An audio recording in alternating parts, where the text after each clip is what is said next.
श्री गणेशाय नमः, श्री सरस्वते नमः, श्री प्रभू रामचंद्राय नमः। निजमूर्छा सावरून सावध झाला रावण, तव पुढे विझाले हवण, रावणे आपण देखिले। श्री गणेशाला वंदन करून प्रभू रामचंद्राचं स्मरण आणि सद्गुरूची शरण जाऊन कथेचं अनुसंधान आहे। त्या ठिकाणी असणाऱ्या राजा रावणाला त्रासून सोडलं गेलं आणि यज्ञाचा विध्वंस त्या ठिकाणी केला। त्यावेळेस असणाऱ्या राजा रावणाला मार दिला आणि राजा रावण मूर्छित त्या ठिकाणी पडला होता। असणाऱ्या मूर्छेतून राजा रावण सावध त्या ठिकाणी झाला आणि पुढे असणारं सावध झाल्याबरोबर डोळे विस्पारून बघितलं गेलं आपला असणारा होम कुटकोर आलाय ती। तर बघितलं गेलं तर सर्व होमाची असणारी समाप्ती झालेली आहे। होम असणारा त्या ठिकाणी विझला गेलेला आहे, शांत असणारा होम झाला। राजा रावणानं बघितलं गेलं सकाळी यज्ञ सामग्री वानरे केली गोवरी, ते देखोनी दशशिरी क्रोध शरीरी चरिण्याला। समोर बघितलं गेलं असणारा होमाचा विध्वंस केलेला होम शांत त्या ठिकाणी झालेला आहे। सर्व जी काय असणाऱ्या होमासाठी जी काय यज्ञ सामग्री त्या ठिकाणी ठेवलेली होती याची ही सगळी असणारी समाप्ती वानरांनी त्या ठिकाणी केलेली आहे। राजा रावणानं बघितलं गेलं तळपायाची आग मस्तकाला गेली असणाऱ्या शरीराच्या ठिकाणी क्रोध राजा रावणाला उत्पन्न झाला। मंदोदरी स्वयं रडता रे कोणिया अलंकानात, स्वयं तिचा शांतविता निज पुरुषार्थ बोलवणं। मग आपल्या असणाऱ्या राजा रावणाचा घात होणार हे सत्य पतिव्रत असणाऱ्या मंदोदरीनं त्या ठिकाणी जाऊन पतीविषयी दुःख त्या ठिकाणी करू लागलेले आहे, रडू लागलेले आहे। राजा रावणानं बघितलं गेलं आपली असणारी पत्नी मंदोदरी दुःख करते। लगेच राजा रावण तिच्याकडे त्या ठिकाणी गेला, तिच्या मनाचं असणारं सांत्वन त्या ठिकाणी करू लागला आणि पुरुषार्थाच्या गोष्टी असणाऱ्या मंदोदरीवर बोलून राजा रावण त्या ठिकाणी म्हणजे शांत करू लागलेला आहे। निदाभिमाने दशानना मंदोदरी प्रति वचन, करुणितीचे शांतवण स्वयं आपण बोलत। मग राजा रावणानं विचार करू लागलेला आहे आपली असणारी पत्नी एवढं दुःख त्या ठिकाणी करू लागलेली आहे। मग पत्नीचं दुःखाचं निरसन त्या ठिकाणी करायचं म्हटल्याबरोबर तिच्या समोर पुरुषार्थ त्या ठिकाणी गाजवावा लागतोय। पुरुषार्थाचे बोल त्या ठिकाणी बोलून मंदोदरीला समाधान त्या ठिकाणी द्यावं असा विचार त्या ठिकाणी केला आणि आपल्या अंगी काय बळ आहे या अभिमानानं असणारं बळाचं वर्णन त्या ठिकाणी राजा रावण करू लागलेलं आहे। मंदोदरीच्या असणाऱ्या दुःखाचं निरसन राजा रावण त्या ठिकाणी जो बळाचा गर्व झालेला या गर्वाभिमानानं राजा रावण मंदोदरीला काय बोलू लागला।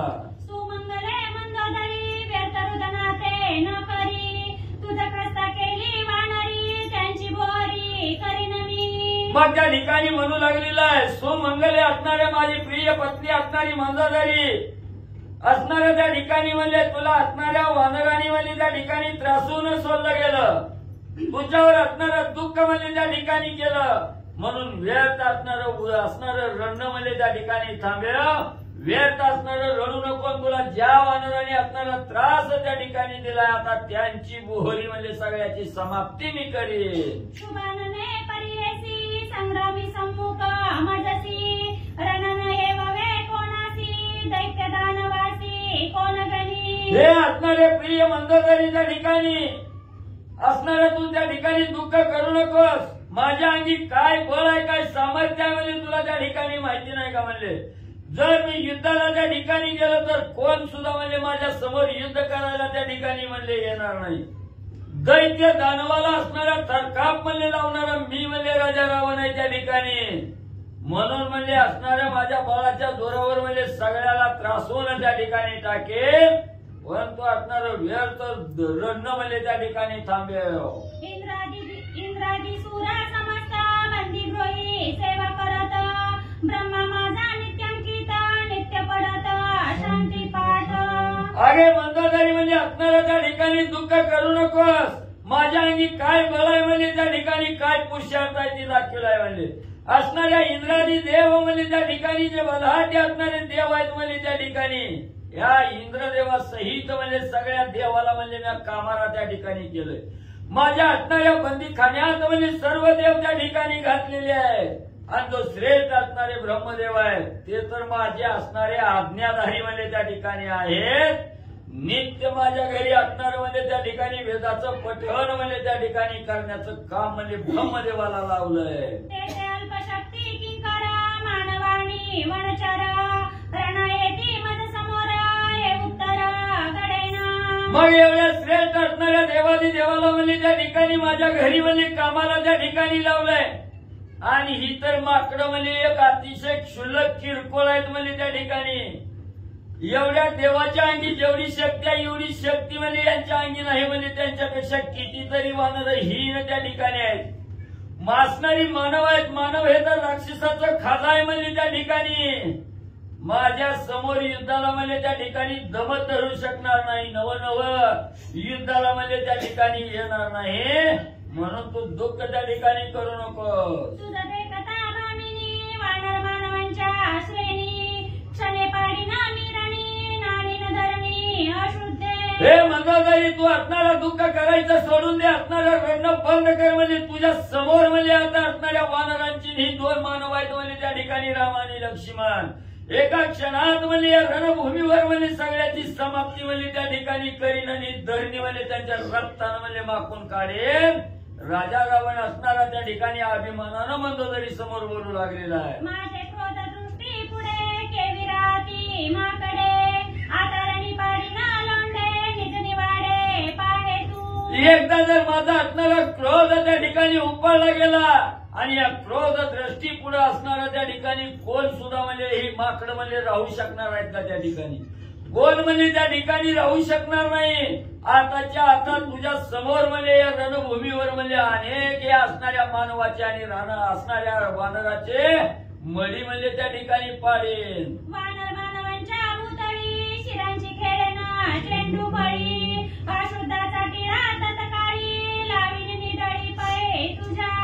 एवढंच नाही ही असणारी वानर आहेत. मानवरूपी असणारी त्या ठिकाणी राम लक्ष्मण आहेत. यांची असणारी मळी म्हणजे या धरणीवर म्हणजे त्या ठिकाणी पाडीन. धडावेगळी मुंडकी त्या ठिकाणी करीन आणि क्रिकेटचा चेंडू खेळल्यासारखं म्हणजे त्यांच्या मुंडक्याचा चेंडू करून म्हणजे त्या ठिकाणी खेळेन. आणि त्यांच्यात असणाऱ्या रक्ताचा टिळा म्हणजे मंदोदरी तुझ्या कपाळाला म्हणजे त्या ठिकाणी लावेल. एवढा पुरुषार्थ माझ्या अंगी आहे. म्हणून राजा रावण मंदोदरीला सांगू लागलेला आहे. जी हाती निश्चिता तुझं केले खस्ता व्यस्ता ते उपडीना समजता तुझं देखता भामिनी. आणि ज्याने म्हणजे ज्या हातानं म्हणजे तुझी एवढी निर्भत्सना त्या ठिकाणी केली खस्ता व्यस्त अवस्था म्हणजे तुझी त्या ठिकाणी केली त्याचा हात म्हणजे देहा वेगळं म्हणजे एका क्षणात त्या ठिकाणी म्हणजे उपडून तुझ्या समोर म्हणजे त्या ठिकाणी दाखवेन. हातापायांची कांडोरी शिरांच्या वडवाळी थोरी तुझं देखता करीन जरी तरीच निर्धारी मी रावण. ज्या हाताने तुला त्या ठिकाणी त्रास दिलाय ती हाताची खांडोळी म्हणजे त्या ठिकाणी केल्याशिवाय राहत नाही. आणि त्यांच्या असणाऱ्या डोक्याची म्हणजे असणाऱ्या शिराची मुंडक्याची असणारी चेंडू फळी म्हणजे त्या ठिकाणी करेन.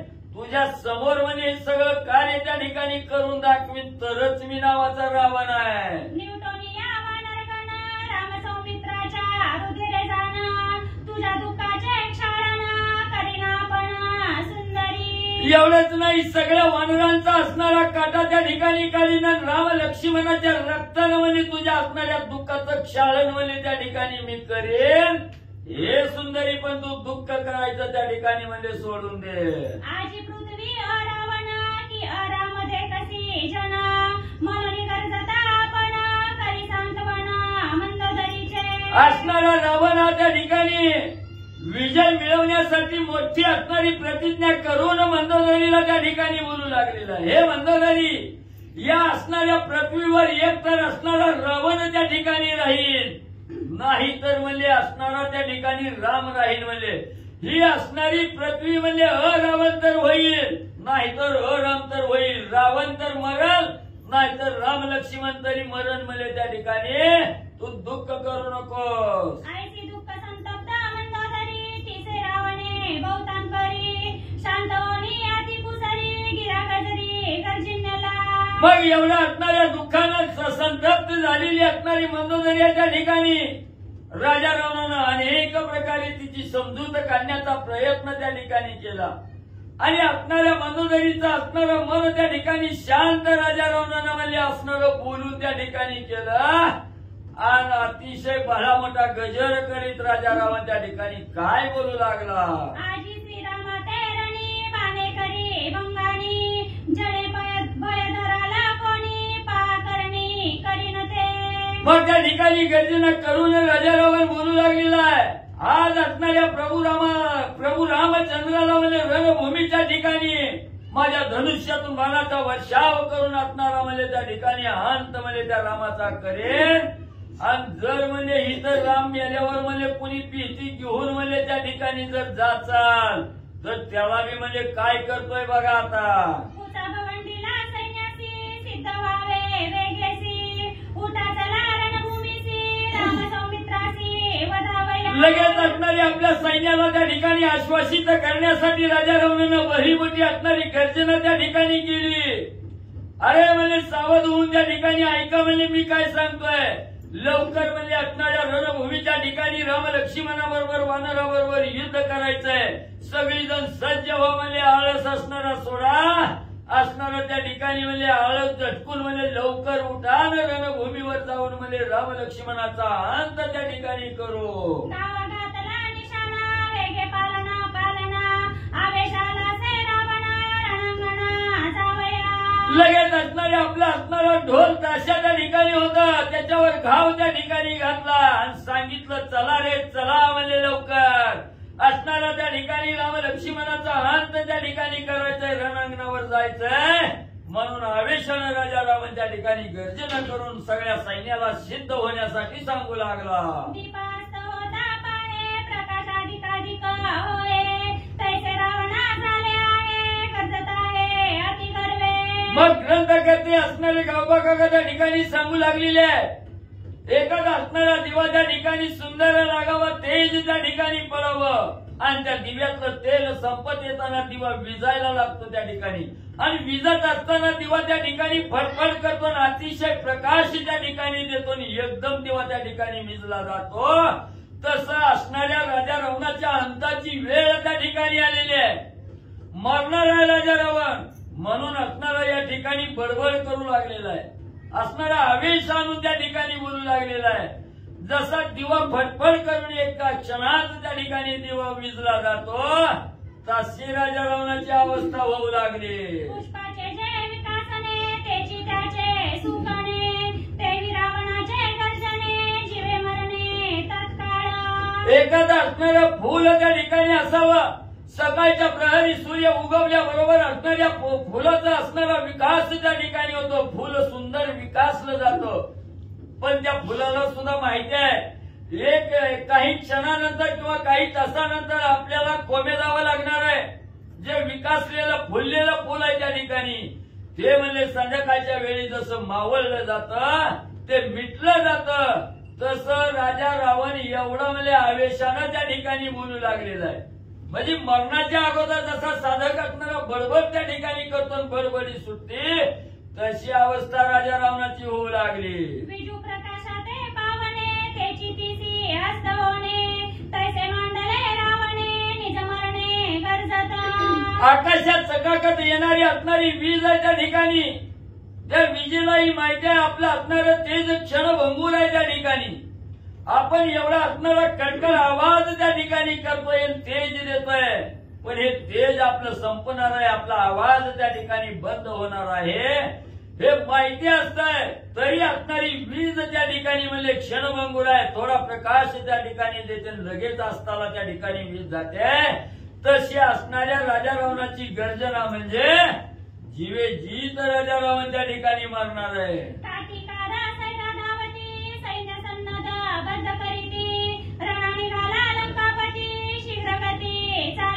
लगेच जे काही असणारे सेवाधारी सेवक आहेत राजा रावणाची गर्जना त्या ठिकाणी ऐकली गेली.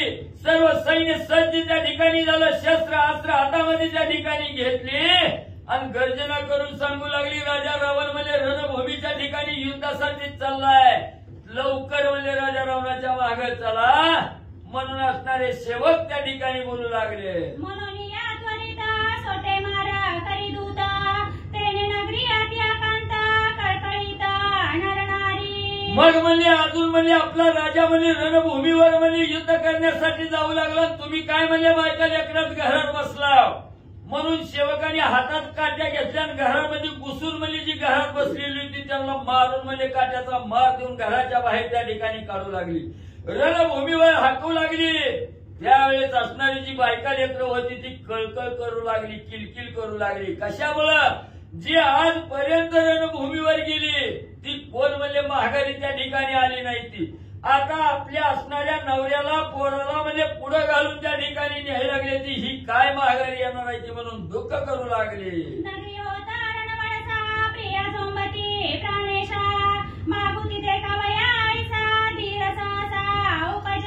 मग त्या ठिकाणी असणारे सेवक म्हणजे काट्या मारू मारू घरातून बाहेर त्या ठिकाणी काढू लागले.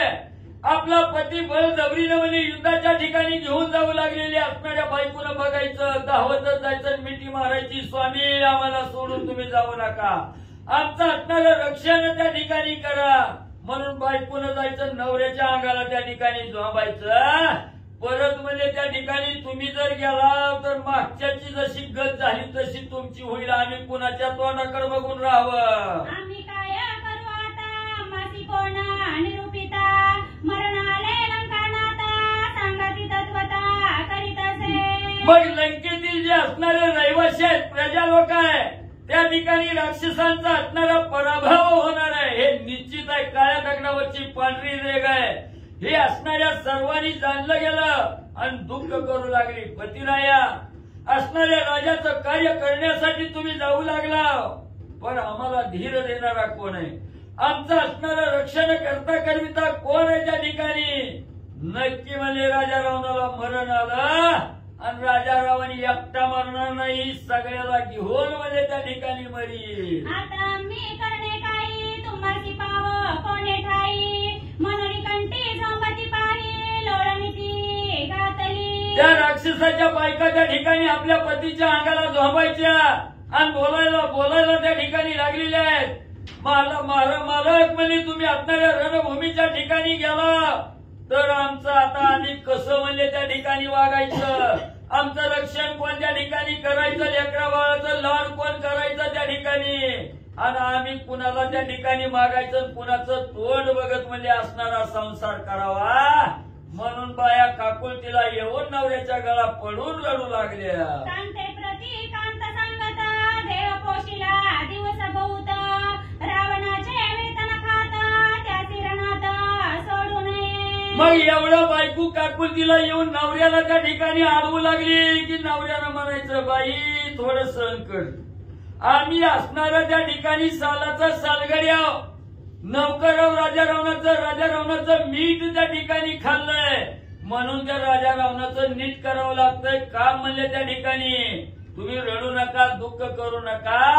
आता राजा रावणावर संकट आलं म्हणून म्हणजे त्याला या कायची सोडणं बरोबर नाही, म्हणून म्हणजे आम्ही राजा रावणाच्या मदतीला चाललो. जळतयाचे वेतन पोट भरू भिक्षा करू रणा न जावे आपण म्हणून चरण वंदिती. लगेच असणाऱ्या बायकोनी धावत म्हणजे पळत जायचं, त्याच्या पायाला घट्ट मिठी त्या ठिकाणी मालकाच्या मारायची आणि सांगायचं, जळू द्या म्हणजे त्याची असणारी नोकरी सोडून द्या, त्याची चाकरी त्या ठिकाणी सोडून द्या, त्याचं मीठ बी म्हणजे खायचं त्या ठिकाणी सोडून द्या. आपण म्हणजे ही लंका सोडून म्हणजे असणाऱ्या दुसऱ्या देशात जाऊन म्हणजे त्या ठिकाणी कष्ट करून खाऊ, पण म्हणजे हिचं म्हणजे त्याची असणारं त्या ठिकाणी नका म्हणजे आपण भीक मागून म्हणजे तिकडे खाऊ, पण म्हणजे हिथून म्हणजे असणाऱ्या रणभूमीवर म्हणजे त्या ठिकाणी तुम्ही जाऊन म्हणजे मरू नका. म्हणून असणाऱ्या नवऱ्याच्या पाय धरून असणारं लोटांगण पायाच्या चरणावर म्हणजे नवऱ्याच्या घालू लागल्या. तवदूता आणि ती पाठीवरी ओढून काढी ती बाहेरी शंखस्फुरण घरामरी नरनारी कळकळती. मग नवरा असणारा रणभूमीवर युद्धासाठी त्या ठिकाणी जाऊ लागला. प्रत्येक नवऱ्याची बायको त्या ठिकाणी आडवी यायची आणि पायावर त्या ठिकाणी लोलन घ्यायची, जाऊ नका म्हणून. लगेच असणाऱ्या दूतांनी मागून यायचं, त्या पायाला बी त्या ठिकाणी मारायचं. चल उठ म्हणून बाजूला त्या ठिकाणी ढकलायचं. तवा अनेक असणाऱ्या स्त्रिया त्या ठिकाणी मोठमोठ्यानं दुःखाचा आक्रोश करू लागल्या. काळे तोंड लंकानाता चोरून आणली सती सीता आता मरवया जाता सवे समजता नेतसे. मग त्या ठिकाणी असणाऱ्या स्त्रिया म्हणू लागल्या, ह्या असणारा म्हणजे पापिष्ट असणारा राजा रावण आहे म्हणजे राजा रावणाचं तोंड म्हणजे त्या ठिकाणी काळं केलं. दुसऱ्याची असणारी स्त्री म्हणजे त्या ठिकाणी चोरून आणली, तिचा असणारा मोह म्हणजे त्या ठिकाणी धरला आणि आता म्हणजे मरायला म्हणजे रणभूमीच्या ठिकाणी चाललाय. नक्की राजा रावण मरील म्हणून म्हणजे एकटं बी मरण नाही म्हणजे आमच्या नवऱ्याला बी घेऊन म्हणजे त्या ठिकाणी जाऊ लागला. ते ऐकोनी हरिगणा देती राम नामे किराणा श्रीरामाचा दशानना युद्धाला गुन्हा निघाला. मग या असणाऱ्या बाया म्हणजे त्या असणाऱ्या राजा रावणाला शास्त्राप त्या ठिकाणी देऊ लागल्या. तिथं काय असणारी वानर मंडळी होती, असणाऱ्या भगवंताचे असणारे सेवक त्या ठिकाणी वानर होते. त्यांनी बघितलं गेलं, ऐकलं गेलं, स्त्रियाचं गुणगान त्या ठिकाणी ऐकलं गेलं. लगेच वानराला उल्हास त्या ठिकाणी आला, उत्साह त्या ठिकाणी आला आणि रामनामाचा बहुकार त्या ठिकाणी देऊ लागलेले आहेत, किराण त्या ठिकाणी घेऊ लागलेले आहेत की असा असणारा राजा रावण त्या ठिकाणी प्रभू रामचंद्राच्या समोर युद्ध करण्यासाठी येऊ लागलेला आहे. आता कायसी खटपटा कायसा पडखळू दशकंठा म्हणून हरिकले मरकटा देती उद्भटा किराण. मग असणाऱ्या वानराला त्या ठिकाणी आवेश आलेला आहे, असणारा त्या ठिकाणी राजा रावण येऊ लागलेला आहे. आता काही सुद्धा म्हणजे आटापिटा करण्याची गरज नाही किंवा लय म्हणजे त्रास म्हणजे त्या ठिकाणी करण्याची गरज नाही. म्हणजे या असणारा राजा रावण येऊ लागलेला आहे. सगळ्यांनी मिळून म्हणजे असणारा घराटा म्हणजे राजा रावणाच्या भोवती त्या ठिकाणी टाको म्हणून आनंद असणाऱ्या वानराला त्या ठिकाणी वाटू लागलेला आहे. आनंदानं किराण त्या ठिकाणी मारू लागलेले आहे. श्री गणेशाय नमः. श्री प्रभू रामचंद्राय नमः. तव रावण दळ समस्त सन्नद्बद्ध झाले तेचा वाटे लागली अद्भुत नादे गरजत भूगोळ.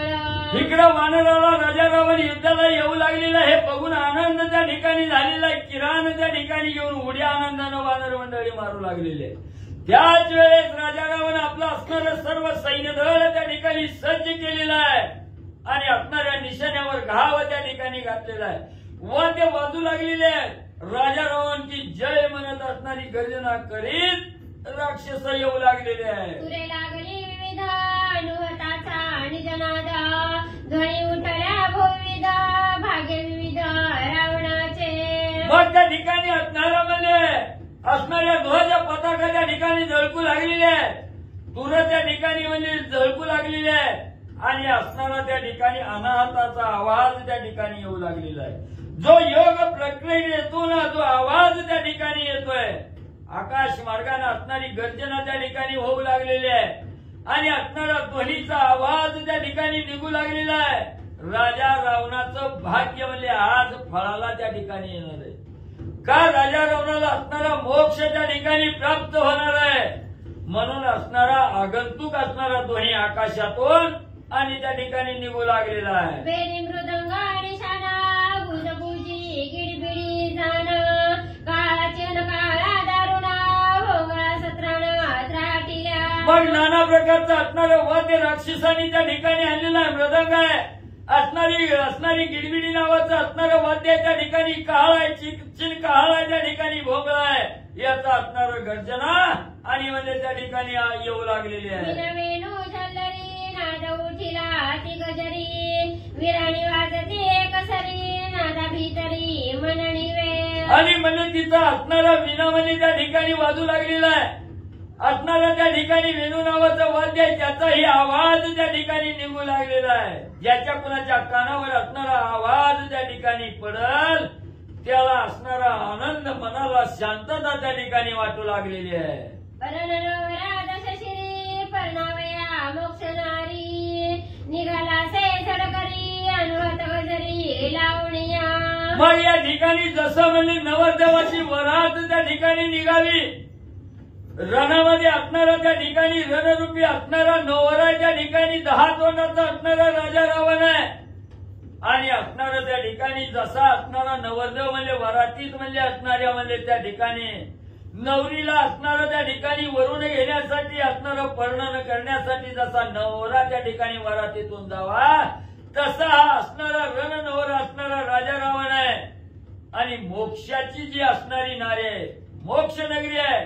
ही असणारी मोक्ष नगरी रूपी जी असणारी स्त्री आहे तिला वर्णन करण्यासाठी हा असणारा रणनवरा रूपी राजा रावण अतिशय आनंदानं म्हणजे त्या ठिकाणी जाऊ लागलेला आहे. सन्नदा चतुरंग सेना सवे सकळ युद्धरचना शस्त्रांची विवंचना खडतर जाना सांगाते. मग बरोबर असणारं चतुरंग सैन्य आहे, असणाऱ्या रथातलं सैन्य आहे, पायदळ सैन्य आहे, घोड्यावरचं आहे, हत्तीवरचं आहे, असं असणारं चतुरंग सैन्य त्या ठिकाणी घेतलेलं आहे.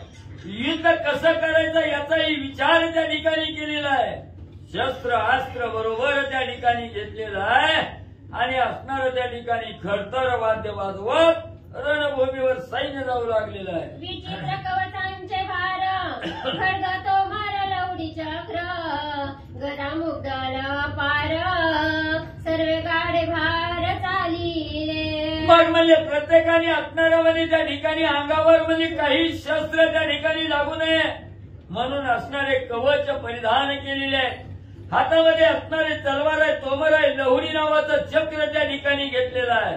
काही राक्षसांनी गदा मुग्धल त्या ठिकाणी परिधान केलेलं आहे, जवळ घेतलेलं आहे आणि भारच्या भार लोंडच्या लोंड राक्षस सैन्याचं जाऊ लागलेलं आहे. विचित्र शस्त्रांची या जाती त्रिशूळ चेंडू जळीती किती एवं वीर परिहाटी पागोरे पिटी ती भेंडी माळा.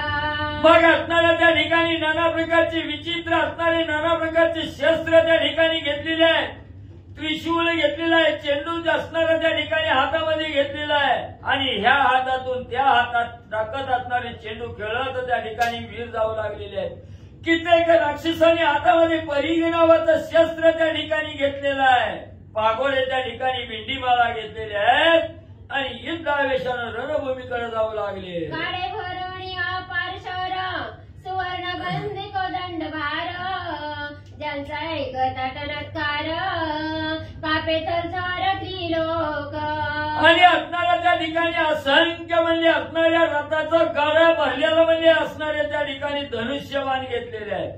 सुवर्णमय असणारे त्या ठिकाणी धनुष्यबाण घेतलेले आहे आणि ज्याच्या असणाऱ्या धनुष्याचा नुसता आवाज म्हणजे त्या ठिकाणी ऐकला गेला त्रैलोक्याचा थरकाप त्या ठिकाणी सुटल एवढं दुर्धर असणारे म्हणजे धनुष्य घेऊन गाडा भरून निघालेला आहे. शास्त्र देवता समजती बेनेची चावे चालती विपाय वाचला लंकापती करील शांती सकळांची. मग त्या असणाऱ्या अस्त्र देवता सगळ्या मिळून म्हणजे त्या ठिकाणी राजा रावणाच्या सैन्याबरोबर म्हणजे त्या ठिकाणी चालू लागलेले आहे आणि त्याच वेळेत असणाऱ्या अस्त्र देवतेनी सुद्धा विचार त्या ठिकाणी केला नक्की म्हणजे इथं असणारं एवढं संकट म्हणजे राजा रावणावर त्या ठिकाणी आलेलं आहे.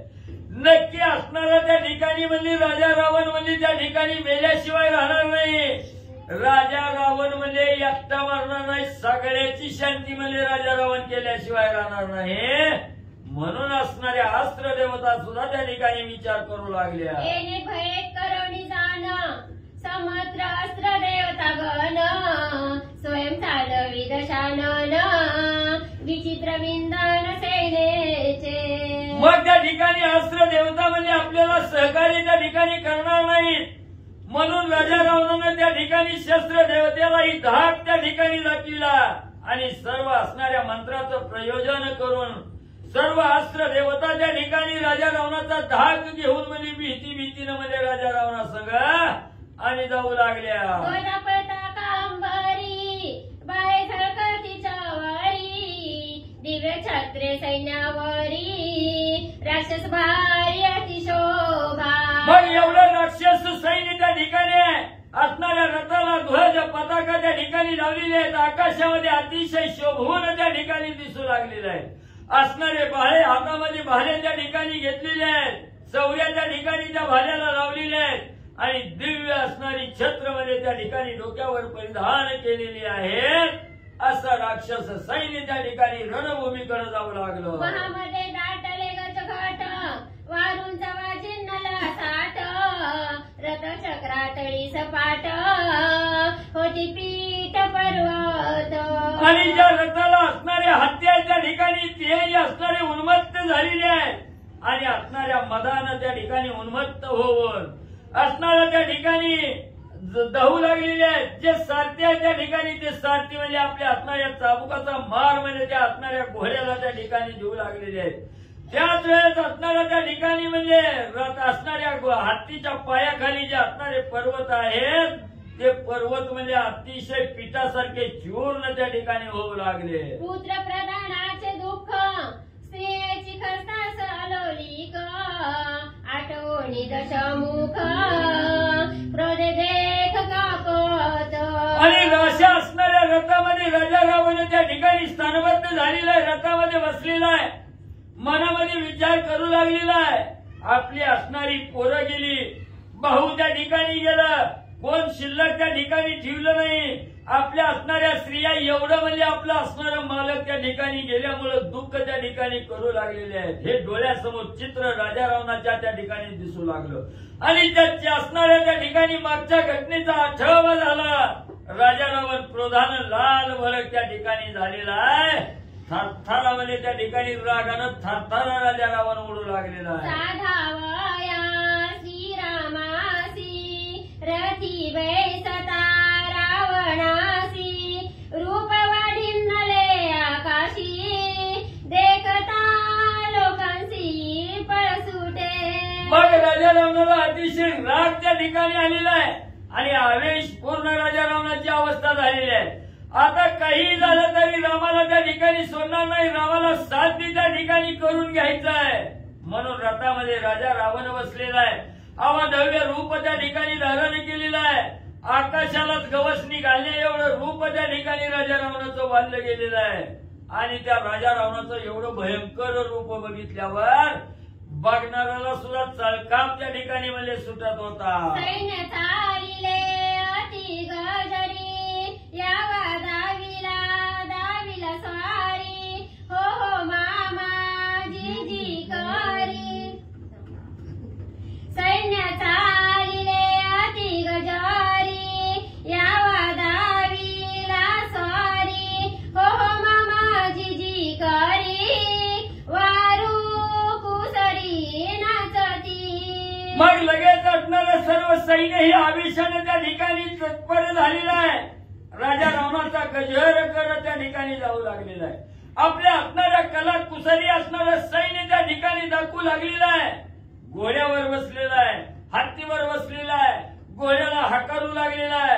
हो हो मामाजी करत असणारं सैन्य त्या ठिकाणी नाचत बागडत त्या ठिकाणी म्हणजे जाऊ लागलेलं आहे. सैन्य चालिले गणराट अश्वगजांचे पैठाट सैन्य रथांचे गडगडाट राजे अंबर गोंधळे. मग एवढं असणाऱ्या राजा रावणाचं सैन्य उन्मत्त झालेलं आहे. आवेशाने त्या ठिकाणी जाऊ लागलेला आहे. हत्तीचा घोड्याचा असणारा त्या ठिकाणी थाटच्या थाट म्हणजे असणारा त्या ठिकाणी कळपच्या कळप म्हणजे जाऊ लागलेला आहे. एवढं असणाऱ्या रथाला असणारा घोडा आहे, हत्ती आहे त्या ठिकाणी त्यांच्या पावलाला असणारी धूळ त्या ठिकाणी उडू लागलेली आहे. सर्व असणारं आकाश त्या ठिकाणी धुळीनं म्हणजे कोंडून गेलं. दिवी भुवी अंतराळ दिशांच्या पोकळ सकळ हृदय गोंधळे जगती तळ रवी मंडळ झाकले. मग या असणाऱ्या रथाचं पासून जी धूळ त्या ठिकाणी निघू लागलेली आहे ही असणाऱ्या त्या ठिकाणी स्वर्ग मृत्यू पाताळ म्हणजे ही असणाऱ्या त्या ठिकाणी भरून गेलेलं आहे. सर्व दाही दिशेच्या असणाऱ्या पोकळामध्ये धुळीनं त्या ठिकाणी भरून गेलेले आहे.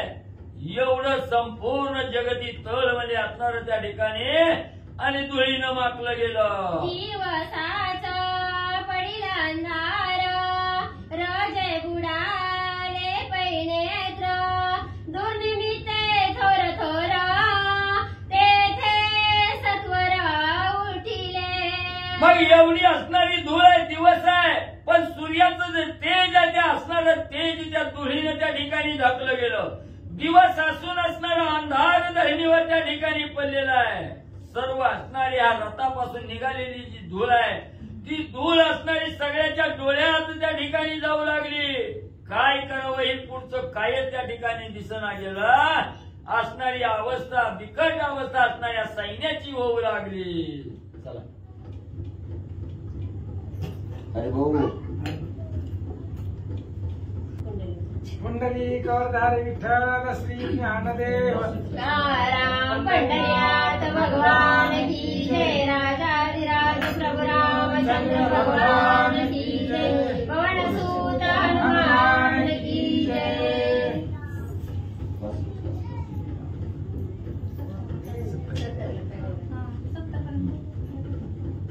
शिखाकेता अग्निकेता गगनी उठिले धुमकेता, तया माझी उल्कापात अकस्मात उठिले।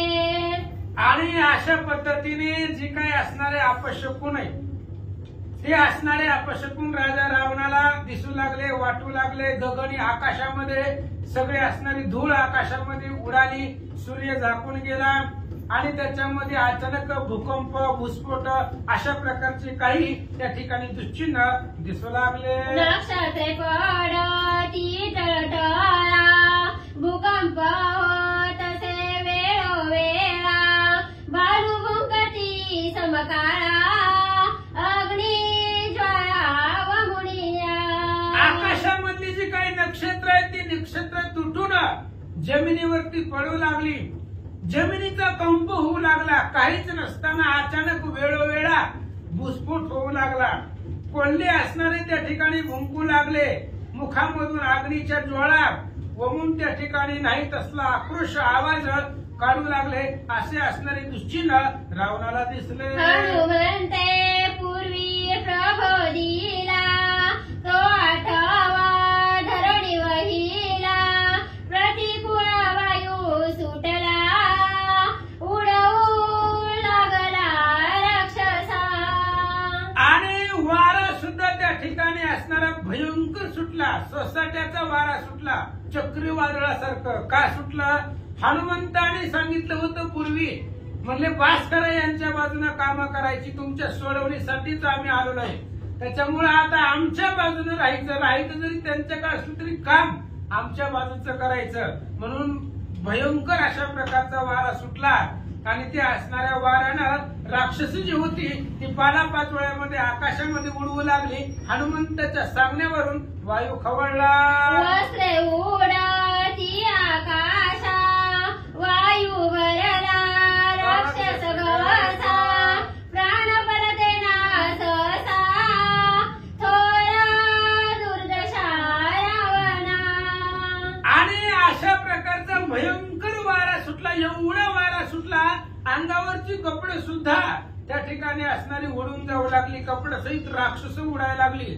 उडत असताना त्यांच्या घशामध्ये एवढं वारा शिरलं की प्राण जातोय की काय अशी अवस्था राक्षसांची झाली। दुर्धर अशा प्रकारची अवस्था रावणाची झाली। हे अपशकुनामध्ये जगतोय की मरतोय अशी अवस्था सर्वांची झाली। धुळी भरले ते डोळे, स्वसैन्य परसैन्य न कळे, पुढे पाऊलही न उचले, बुलविले सगळ्यांची। आणि वारा सुसाट्याचा वारा सुटला होता, त्याच्यामुळे एवढी धूळ उडाली होती डोळ्याच्या असणाऱ्या डोळ्याभोवती, एवढी धूळ जिथं बघल तिकडे सगळं असणारा धुकारच दिसत होता, दूरच दूर दिसत होता। त्यामुळे आपलं सैन्य कोणतं आहे, परक सैन्य कोणतं आहे काही कळत नव्हतं। एक पाऊल सुद्धा उचलून पुढे टाकावा हेही शक्य नव्हतं, कारण पुढचं दिसतच नव्हतं। अशा प्रकारची अवस्था राक्षसांची झाली। रवी मंद रश्मी झाला पाही, दिशा धुंदल्या सर्वही, सागरीचे जळतेही लवलाही उचंबळले। आणि दिवस असताना सुद्धा अंधार दिसू लागला, कारण धूळ एवढी सूर्यावर दाटली होती, सूर्याचं प्रकाश सुद्धा हीन झालेलं होतं, प्रकाश सगळं लोपलेलं होता। त्यामुळे सूर्याचा प्रकाश पृथ्वी तलावरती रणांगणावरती कमी पडू लागला। सगळ्या असणाऱ्या दिशा ज्या आहेत त्या सगळ्या असणाऱ्या दिशांमध्ये धूर त्या ठिकाणी कोंदलेला होता। आणि अशा पद्धतीने पाण्याचं जी काय असणारं समुद्राचं पाणी आहे ती पाणी सुद्धा आकाशामध्ये उडू लागलं। अशी दुश्चिन्ह रावणाच्या पुढे झाली। ऐशी दुश्चिन्हे जी तुकी, सकळही रावण कटाकी, प्रवेशली एकाएकी, तेने दशमुखी सचिन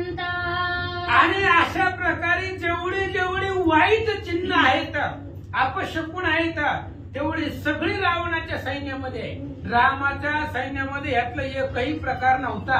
जी काय अपशकुनाचा प्रकार आहे सगळं रावणाच्या सैन्यामध्ये अचानक हे असणाऱ्या दुश्चिन्हाने प्रवेश केला. त्यामुळे राजा रावणाला चिंता वाटले. म्हणे शंकराचे वचन मीच करू शके कोण, यज्ञ उठिया विघ्न गाता संपूर्ण कर्त्याचा. आणि अशा प्रकारची दुश्चिन्ह आपल्याच सैन्याकडे बघितली. त्यावेळेस राजा रावणाला आठवलं महादेवांनी सांगितलं होतं रावणा यज्ञ जर पूर्ण झाला तरच विजय आहे. यज्ञ जर अर्धवट सोडला, यज्ञामध्ये जर काही विघ्न आलं तर जो यज्ञ करायला बसणार आहे त्याला मरण निश्चित आहे असं महादेवानं सांगितलं होतं. आता मरतोय की काय अशी अवस्था रावणाला वाटू लागले. ते आजी दिसते फळ दुर्निमित्ते जी प्रबळ, येथे दिसताती सकळ समग्र दळ व्यापिले. आणि जे महादेवानं सांगितलं होतं चिन्ह उघड खून सांगितली होती ती आता दिसायला लागले.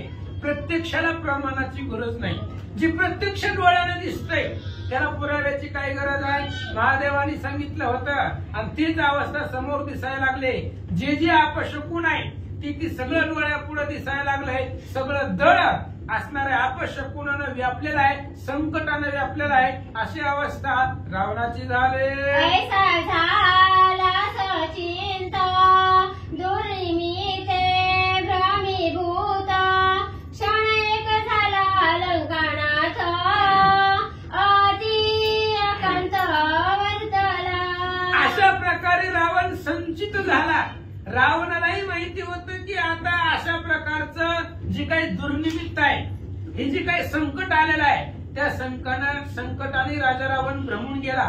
त्याच्याही लक्षामध्ये काही येईना गेलं. पण जाऊ दे म्हणले आपण राजा आहोत, आपण डळमळायचं नसतं. सगळं सैन्य जरी डळमळलं घाबरलं तरी त्यांना धीर आपण द्यावा लागतो. म्हणून राजा रावण काय करू लागला.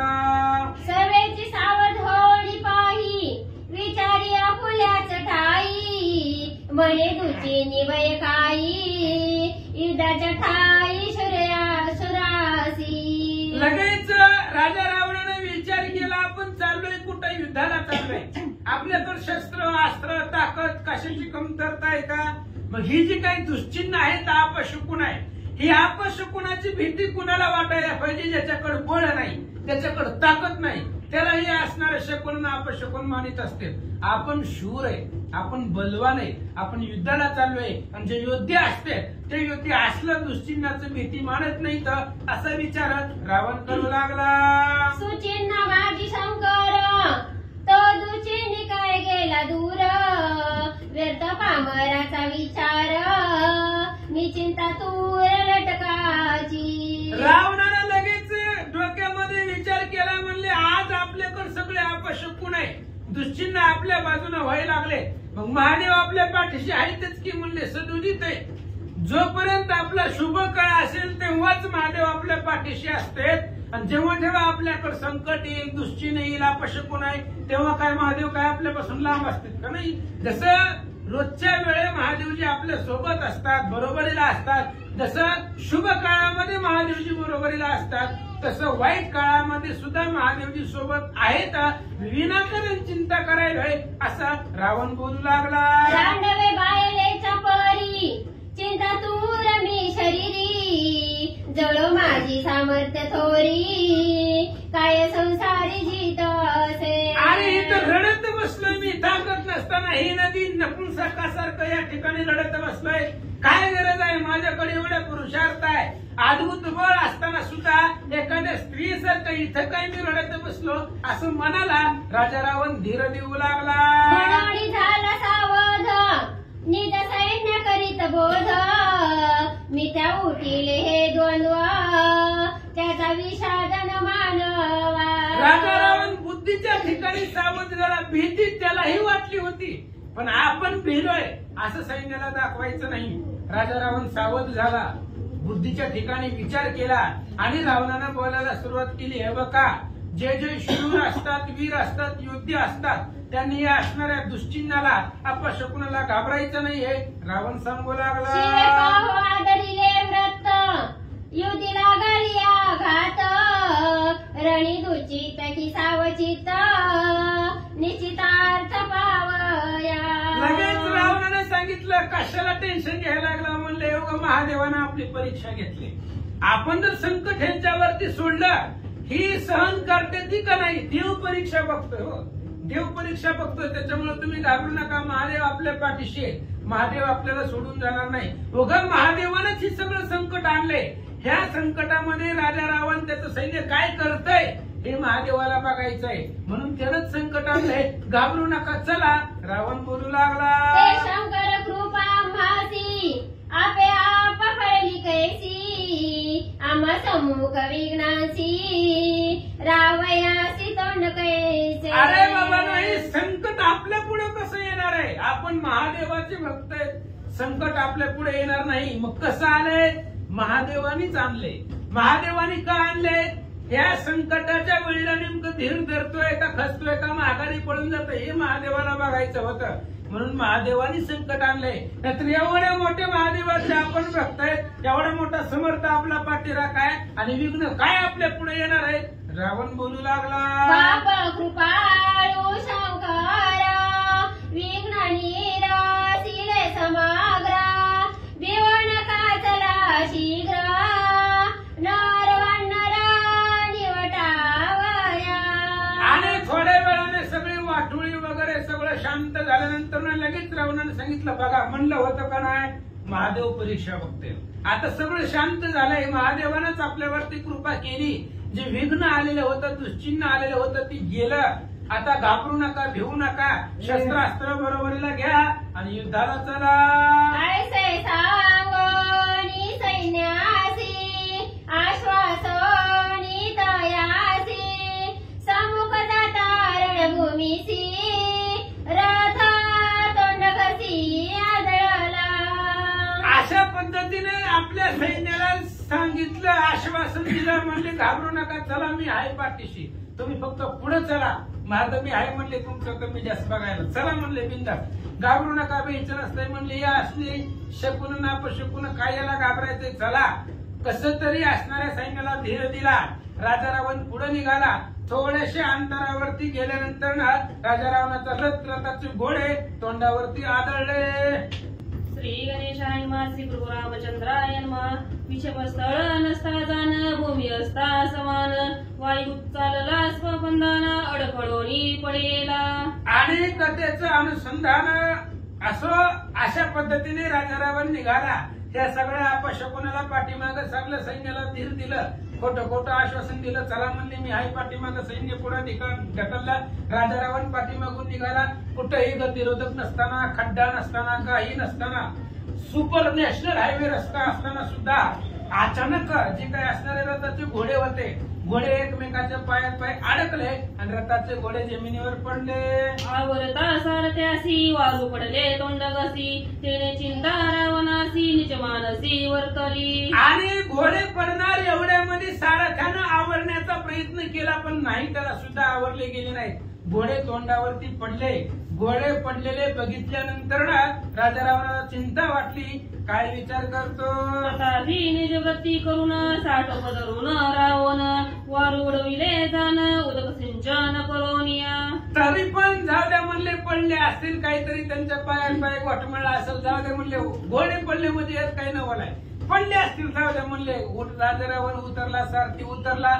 घोडे असणारे उठवले. त्यांच्या असणाऱ्या तोंडावर पाणी वगैरे शिंपडलं. सावध केलं. रथाला झुंपले.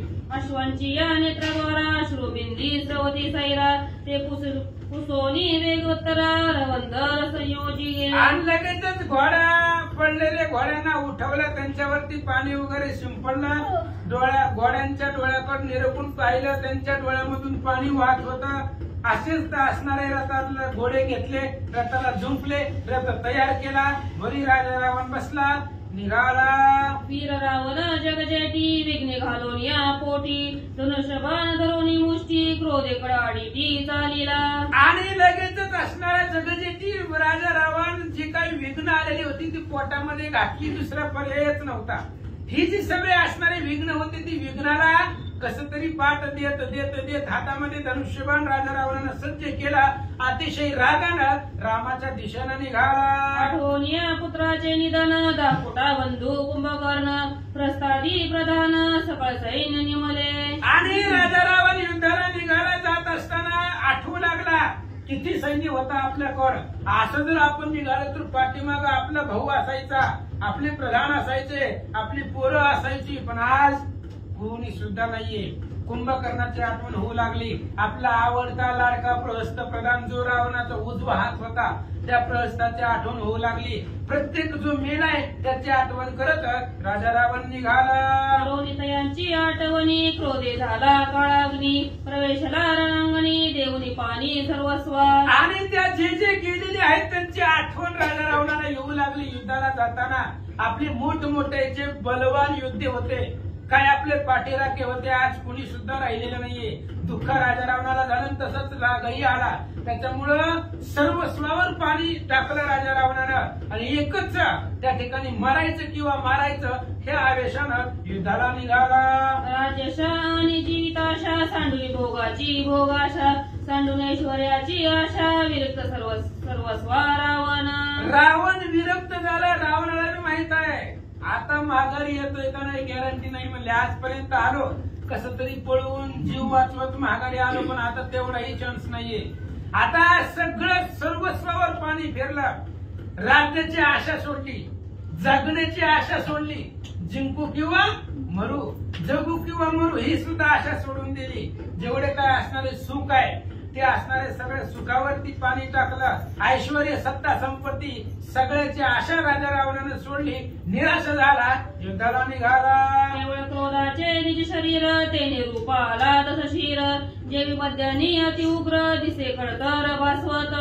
फक्त रागच मनामध्ये होता, भयंकर क्रोध, नुसतं क्रोधानंच निर्माण केलंय की काय अशा प्रकारचं राजा रावणाचं शरीर दिसू लागलं. लाल भडक रागानं दिसू लागला.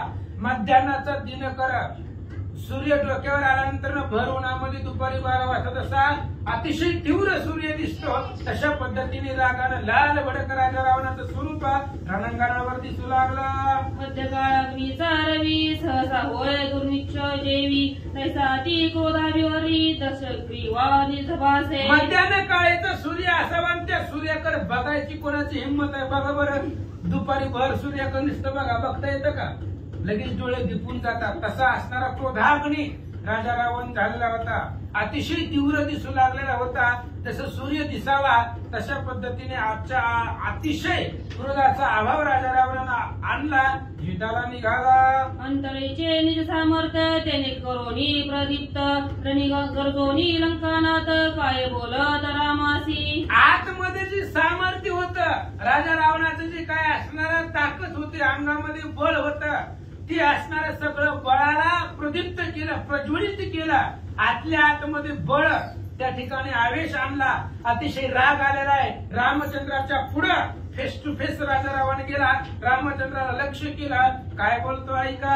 रामा तुझे पोटी युद्ध करणे कडकडाटी त्याची साधिरी गोष्टी झली पाटी देऊनी पळसी. रामचंद्राच्या पुढे राजा रावण गेला आणि रावणाने सांगितलं रामा थांबा.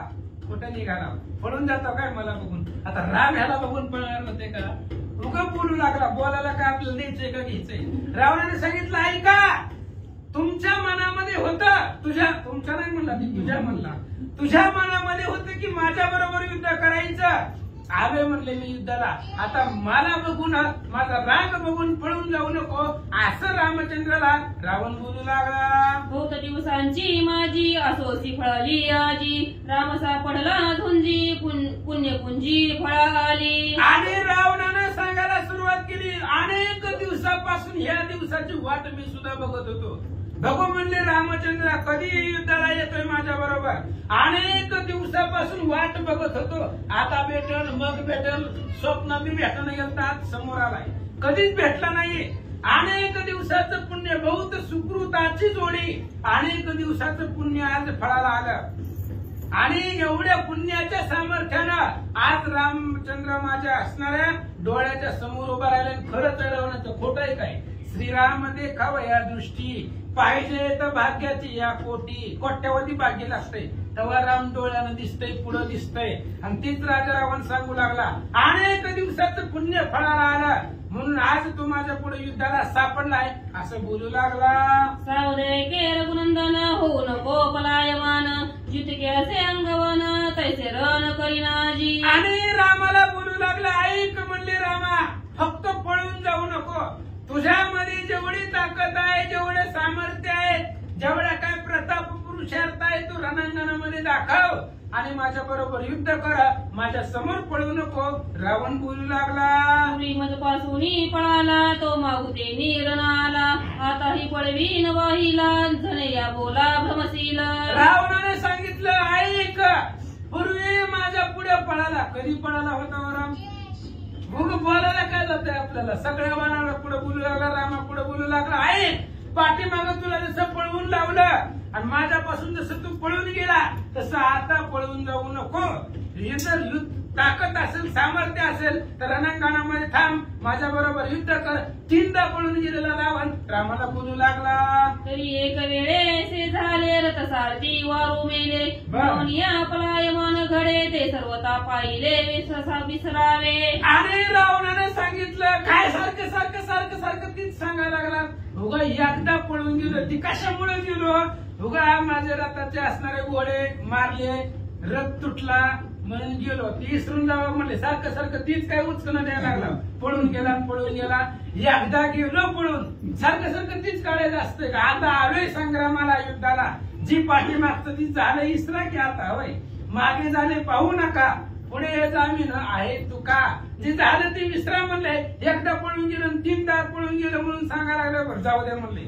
गेलतो ना पळून, आता युद्धाला आलो, काय ताकद आहे दाखवा. मी नभिये देवांसी दृष्टी नाही दानवांसी, तेथे कोण गुणी तुम्हासी जीवन राशी आश्रयिले. अरे बाबा, मी देवाला घाबरत नाही, बरोबर आहे. कुणी देवाला रावण घाबरत नाही, दैत्याला घाबरत नाही कारण दैत्याचा राजा आहे, मानवाला घाबरत नाही कारण मानव खाद्य आहे. जगतामध्ये मी कुणालाच भीत नाही, कुणालाच घाबरत नाही.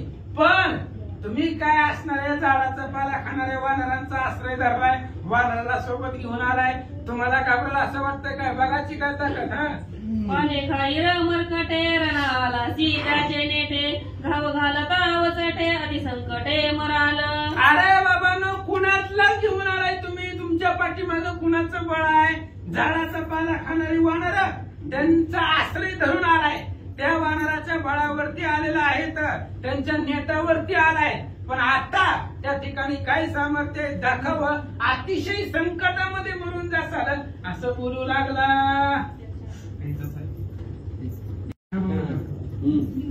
वीरवृत्तीचा गर्भभूत तुझ माझी आले नांद, तेने रणवीरा न गणित तो पुरुषार्थ जिजावी. आणि राजा रावण बोलू लागला, रामा लय गर्व चाललाय. रामाला सांगू लागलाय, लय गर्व चाललाय. म्हणले तुला वीरवृत्तीचा किती ताकद तुझ्यामध्ये आहे, किती सामर्थ्य आहे, त्याचा गर्व तुला चाललेला आहे. बघू म्हणले आज किती ताकद तुझ्यामध्ये आहे, किती सामर्थ्य आहे. जेवढी जेवढी ताकद तुझ्यामध्ये आहे, जेवढा जेवढा रणपुरुषार्थ आहे, तेवढ्या तेवढा दाखव. रावण बोलू लागला, ऐसे बोलता दर्शानन उतरणे धीर गुनंदन, जय वचन सांगू राजांच. आणि तशा पद्धतीने राजा रावण एवढं बोलला. रामचंद्राने एकच काम केलं, काय बडबड करा तेवढे बडबड करू द्या, आपण लक्ष घालायचं, त्याच कामच आहे. त्याने दुसरं केलंय काय आतापर्यंत? रावण बोलतो ज्या ज्या गोष्टी त्या घ्या मिथ्या चावटी सांगितलं होतं त्याच्याच बायकोनं. बोलते सगळं खोटं म्हणले, काही करत नाही. रामचंद्र म्हणले ह्याच्या बायकोला माहिती कसलं आहे, पण कशाला बोलायचं मध्ये लक्ष द्यायचं नाही, अजिबात लक्ष द्यायचं नाही, उपेक्षा केली. तसं कावळा किती बी बडबड करू द्या, राजहंस त्याच्याकडे लक्ष देत नाही, त्याची उपेक्षा करतो. तसं रामचंद्राने राजा रावणाच्या बोलण्याकडे लक्ष दिलं नाही. ह्या कानाने ऐकलं, ह्या कानानं सिंह दे कोणी वाडे कोडे, क्षण भुंके पुढे पुढे, ते श्रीराम रावणाकडे न पाहे कोण सोनी. सिंह बोलावा, सिंहाने गर्जना करावी आणि सिंहाच्या पुढं जसं एखादा असणारा कुत्रा कोल्हा भुंकावा सिंहाच्या पुढं आणि सिंह जर उठावला, जर सिंहाने जर मान जरी फिरवलं तर त्या असणाऱ्या कुत्र्याचं कोल्ह्याचं काय राहील का? जोपर्यंत सिंहाचं लक्ष नाही तोपर्यंत बडबड करून घ्या, भुंकून घ्या.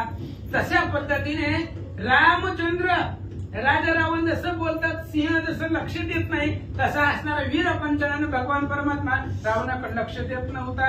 रावणाच्या तिकट उत्तरी रामनबी चलन केसरी, जेवी सिंहा पुढे कोल्हा करी निज गजरी शुगर. रावणाचं तिखट बोलणं होतं, सोपं होतं का? अतिशय असणारा राग येईल अशा पद्धतीने राजा रावण बोलत होता. पण रामचंद्रांनी उत्तर दिलं नाही. म्हणले कुणा कशाला उत्तर द्यायचंय? म्हणले हे फक्त बोलू शकतंय, काही करू शकत नाही. म्हणून रामचंद्राने त्याचा असणारं बोलणं उपेक्षून सोडून दिलं, लक्ष दिलं नाहीये. जसा एखाद्या सिंहापुढं कोल्हा डुक्कर कुत्रा बडबड करतो, सिंह जसा लक्ष देत नाही तसं रामचंद्राने लक्ष दिलं नाही.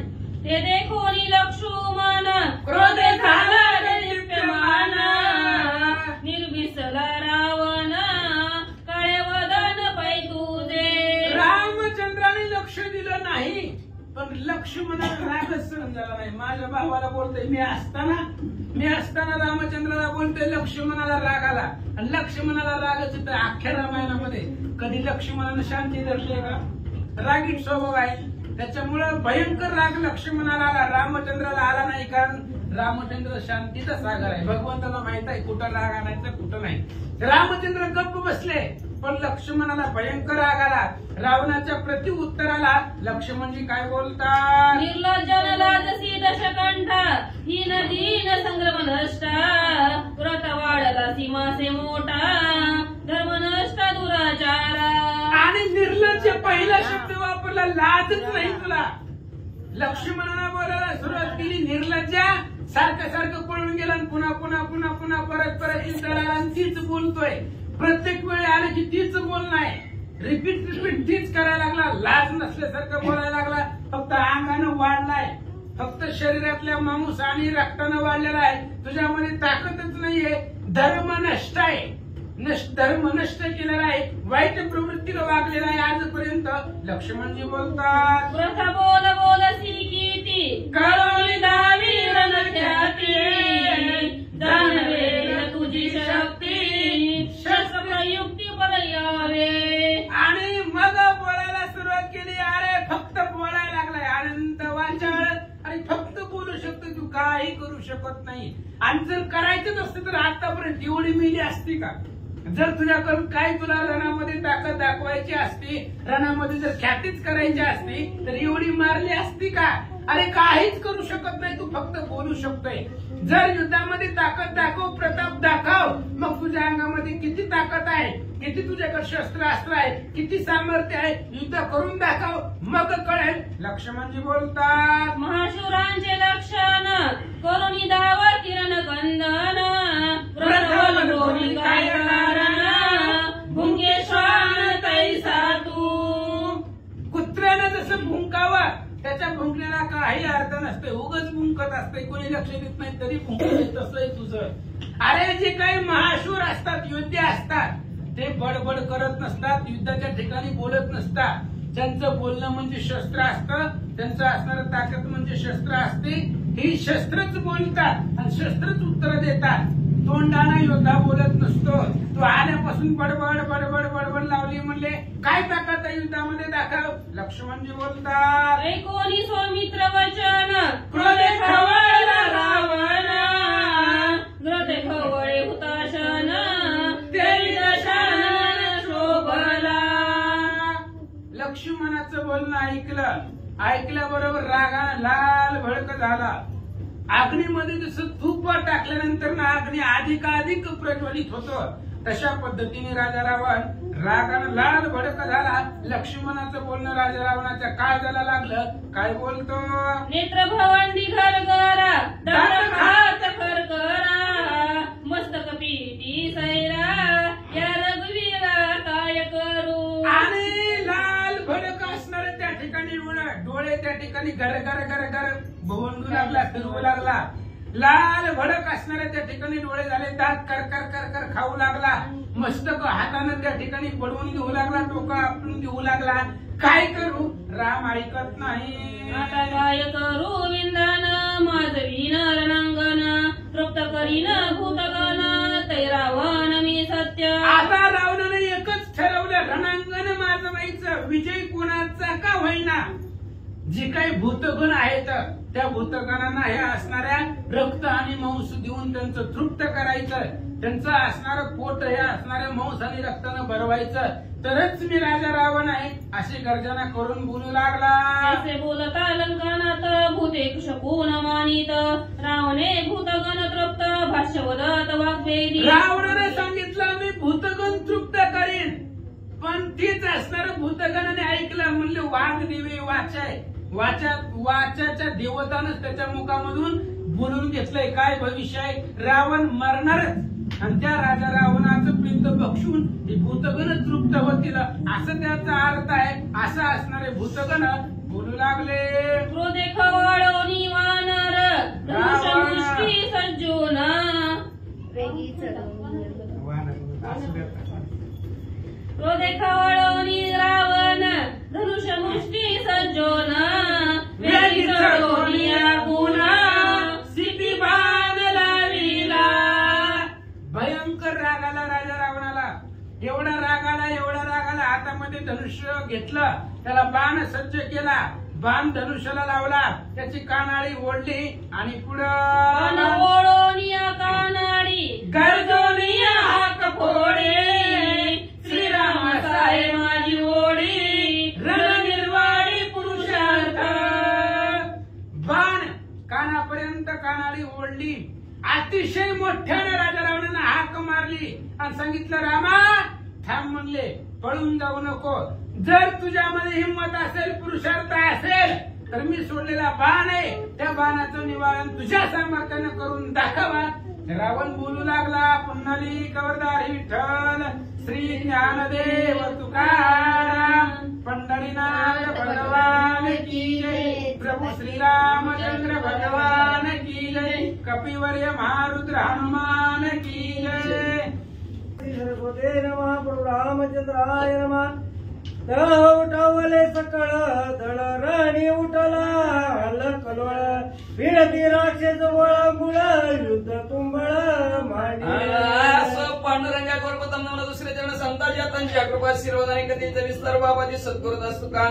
बसलेले सर्व श्रोते मंडळी साधू संत यांना साष्टांगपणी पाठ करून कथेला सुरुवात, कथेचं अनुसंधान. भांडण लागलं उठले रे उठले आणि दरारे मारा अशी राक्षस आणि ओळंगळ म्हणजे वानर एकमेकाला म्हणू लागले.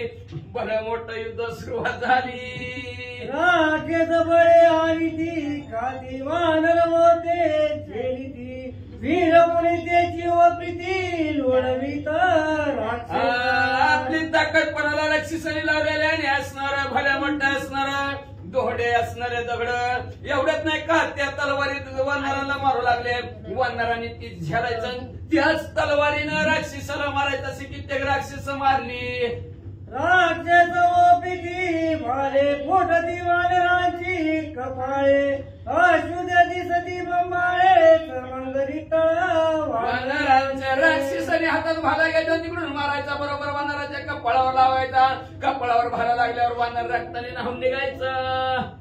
ओरिकाधिक घात वळीता शोभे पर्वत देवी वानर सैन्यात शोभाद्भुत वानर. तसं एखादा पर्वत म्हणले की हिरू तसं लाल भडक पर्वत दिसावा, तसं पर्वत असं की लाल भडक वानर रक्ताने दिसू लागली.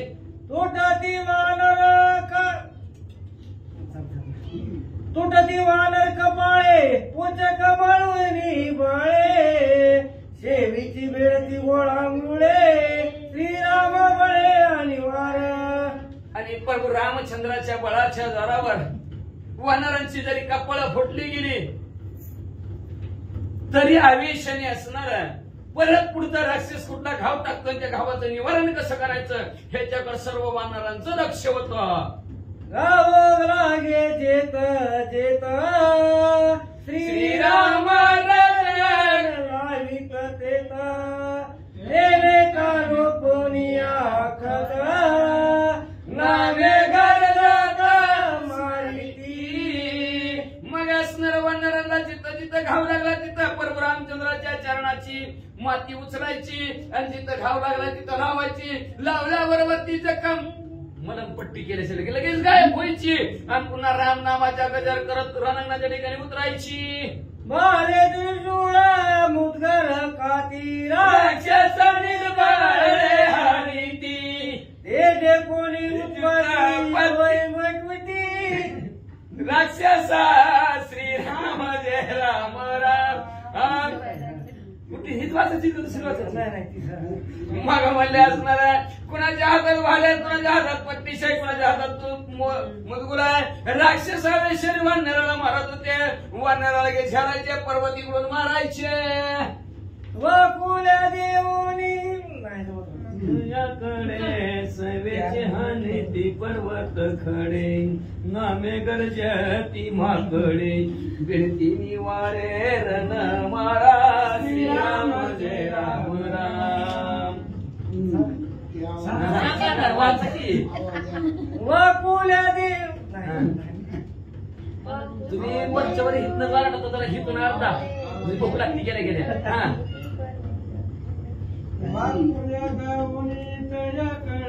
वाकुल्या देऊनी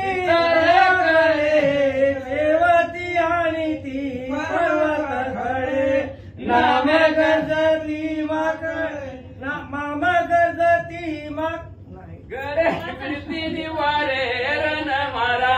असले वानर मंडळी तिकडून असणार राक्षसाने माते की त्याला वाकडं दाखवायची आणि वाकडं दाखवून म्हणजे आपल्या हातातला पर्वत वानर राक्षसाला मारायची. अशा प्रकारची दोघांची मारामारी चालू झाली म्हणतात. भेंडी बाळाचे पांगुरे राक्षस हानी तिथं मारे दोन्ही गुंडे पर्वत शिखरे घेऊन वानरे डोकीती. इकडे गोपन मुंडा असणारा राक्षस मारू लागले. इकडे नसणाऱ्या वानराने भलं म्हणतं झाड उपटायचं पर्वत उपटायचं राक्षसावर टाकायचं. वीर खवळल्या अति क्रोधे राणी माताले रणमध्ये एक नाचती युद्ध छंदे रणछंदे ठिकाणी असणारे सगळे वीर खवळून गेलेले आहेत. कोण रणांगणाचा मध त्याला चढला ती यागलाच रणाच्या ठिकाणी युद्ध धिंगाणा घालू लागला आणि कोण कोण कणाय लागलं पुताय लागलं. तरक तरक उठान ओढाने धडकती तळपोन वानर देऊनी गिरान नेती हिसरून मग असणारं योगदान म्हणजे ती राक्षस अशी हातात ढाल एका हाताने तलवार मागे पुढे सरकत असं फिरवायची. तेवढ्याच वानरांनी बघायचं वरनच उड्डाण टाकायचं. त्याच्या हातात ते ढाल बी तलवार बी हिसकावून न्यायची.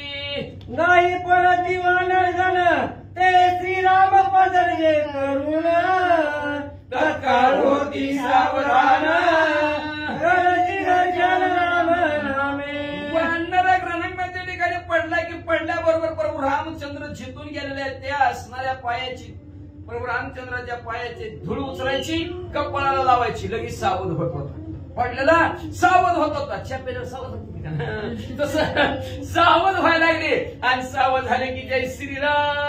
राक्षस पडती गाई त्याची उठाविता कोणी नाही. राक्षसांचे सैन्य सर्वही वानरी पायी निवडीले. राक्षस रणांगणाच्या ठिकाणी पडत होतं त्याला उठवणारं कोणीच नव्हतं. म्हणून कोट्यानु कोटी असणारं राक्षस रणांगणाच्या ठिकाणी वानर मारू लागले.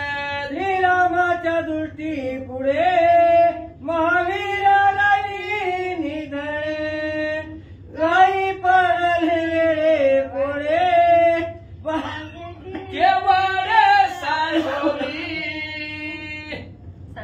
लक्षात ठेवा देवाच्या पुढे अखिल कोटी ब्रह्मांडाचा नायक आणि त्या नायकाच्या प्रभू रामचंद्राच्या पुढं महान शूरवीर रणांगणाच्या ठिकाणचे महायोद्धे पडलेले आहेत.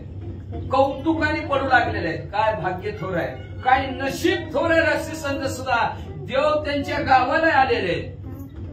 आयसा आला घर चालून घर चालून भगवंत आलेले आहेत, कधी येऊन मारू लागलेले आहेत, मोक्षाला पाठवू लागलेले आहेत. खरेच नशिबान भाग्यवान राक्षस आहेत म्हणतात. श्रीराम समुख रणत युद्ध वेळी पडत, त्याच्या युद्धाचा जिंकता चित्त असं म्हणजे प्रभू रामचंद्राच्या युद्धासमोर डोळ्यासमोर प्रभू रामचंद्राला पाहत पाहत पाहत असणारा एकेका राक्षसांचा जीव जात होता. कुणाच्या भाग्यात आहे नशिबात आहे देव असावा आणि मरण यावर. माणसाने किती म्हणलं तर मूर्ती सुद्धा येत नाही, ह्याला बलवान त्याला बलवा. पण या रणांगणाच्या ठिकाणी असणारे सर्व राक्षस पडत आहेत युद्धाच्या ठिकाणी, आणि काय त्यांना सद्गती प्राप्त होत आहे, काय त्यांचं भाग्य आणि काय नशीब आहे पुढच्या वव्यासावं चित्ताच्या ठिकाणी होऊन ऐका मला. शिर एक तुटले चाळून इंद्रापदा गेले, देखील सुख नश्वर देखिले मग परतले रामाकडे. एक असणारा वानर आलाय, त्या वानराने त्या राक्षसाच्या हातात ती तलवार घेतली आणि मुंडक राक्षसाचं उडवलं. बरोबर ती मुंडक गेलं इंद्रपदाला, स्वर्गाच्या ठिकाणी इंद्रपदापाशी गेलं. पण इंद्रदेवाच्या असणाऱ्या नगरीतलं सुख त्यांनी बघितलं, तया सुखा होय नाश, नको वैकुंठीचा वास तया सुखा होय नाश. अद्भुत हा रस कथा काळी नामाच्या. प्रभू रामचंद्राच्या नामामध्ये जी सुख आहे, प्रभू रामचंद्राचं चिंतन करत असताना, कथा वाचत असताना, कथा सांगत असताना जी सुख आहे, जी आनंद आहे, ती स्वर्गात सुद्धा नाही. म्हणून मुंडक उडून स्वर्गात गेलेलं परत प्रभू रामचंद्राच्या दर्शनाकडे येऊ लागलं. श्रीराम दृष्टी पुढे स्वर्ग सुखाचे पुढे महाराज श्रीराम चरणी सुख गाळे, जन्म मरला पुढे असे ना. अहो प्रभू रामचंद्राच्या दृष्टी समोर स्वर्ग सुख सुद्धा फिक बर का. स्वर्गात बी काय असतं माहितीये का, जोपर्यंत पुण्य असतं तोपर्यंत स्वर्गात ठेवतात, पुण्य संपलं की ते ढकलून पावसाचं पाणी समुद्रापासून जातं, पुन्हा ते असणार ढकलून परत खाली येतं. तसं आपलं व्यस्त गेलं की एक सुंदर अशी फुलाची माळ घालतात ह्याच्यात हातात. जोपर्यंत पुण्य तोपर्यंत माळ सुकत नाही. ज्या दिवशी पुण्य संपलं की माळ सुकते, माळ सुकले की जावा मग पुण्याची पावटी सरे, इंद्रपदाची उटी उतरी, येऊ लागती माघारी, मृत्यू लोका माघारी. 5 वर्ष झाले की लक्ष राहते का नाही, तसं परत माघारी यावं लागतं. म्हणून इंद्र सुख सुद्धा असणार फिकाय प्रभू रामचंद्राच्या समोर. म्हणून असणारं जे काय प्रभू रामचंद्राच्या जे काय चरणामध्ये जी काही सुख आहे, ते सुख इंद्रपदामध्ये नाही, स्वर्गात सुद्धा नाही. म्हणून असणार का तर प्रभू रामचंद्राच्या दृष्टीसमोर संपलं की जन्म आणि मरण अजिबात नाही. पण ही स्वर्गात गेलं तरी पुन्हा जन्मायचं पुन्हा मरायचं ही राग गाडगं बंदच होत नाही. पण प्रभू रामचंद्राच्या समोर हे राग गाडगं बंद होतं. म्हणून राक्षसांची मुंडकी वरून खाली येऊ लागली. एका शिर हो उसळे सत्य लोकांपर्यंत गेले, बघ क्षय पतन देखिले मग परत एकाच मुंडक उडालं गेलं. सत्य लोकांच्या ठिकाणी ब्रह्मदेवाच्या राज्यात गेलं. सत्याचं चालणारं गाव आणि तिथं ब्रह्मदेवाचं गाव आहे. पण तिथं सुद्धा असणार आपलं जेवढं पुण्य येतं त्या पुण्याचे 100 दिवसाचं पुण्य कमवलं आपलं तर 100 दिवसच सत्य लोकांच्या ठिकाणी ठेवतात. मग आपला भोग संपला सत्य लोकांच्या ठिकाणचा, पुन्हा पृथ्वी तलावर पाठवतात. मग असं पाठवतात काय, कुठल्या तरी युनिट पाठवतात. जी पाप केलं ती युनी. मग असणार कुणी काय कुणाचं काय केलं त्याला जसे ज्याचे कर्म तसे फळ देतो ईश्वर. जी काम केलंय, जे वाईट केलंय वाईटाचे युनिट, चांगलं केलं चांगल्या युनिट म्हणजे का बघा. चांगल्या युनिट कुत्री किती येते, काय काय रिकामी फिरते ती, काय काय माणसं सकाळ घेऊन फिरते. गाडीत बसायला जागा, खायला भारी भारी का मागच्या जन्मीचं पुण्य असतं म्हणून मिळलं जातं. कुणाला कुठलं कुणाला बी मिळत नाही.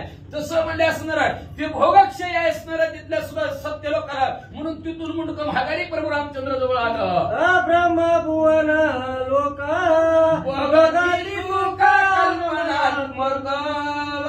ऐसे गीता वचन लेखा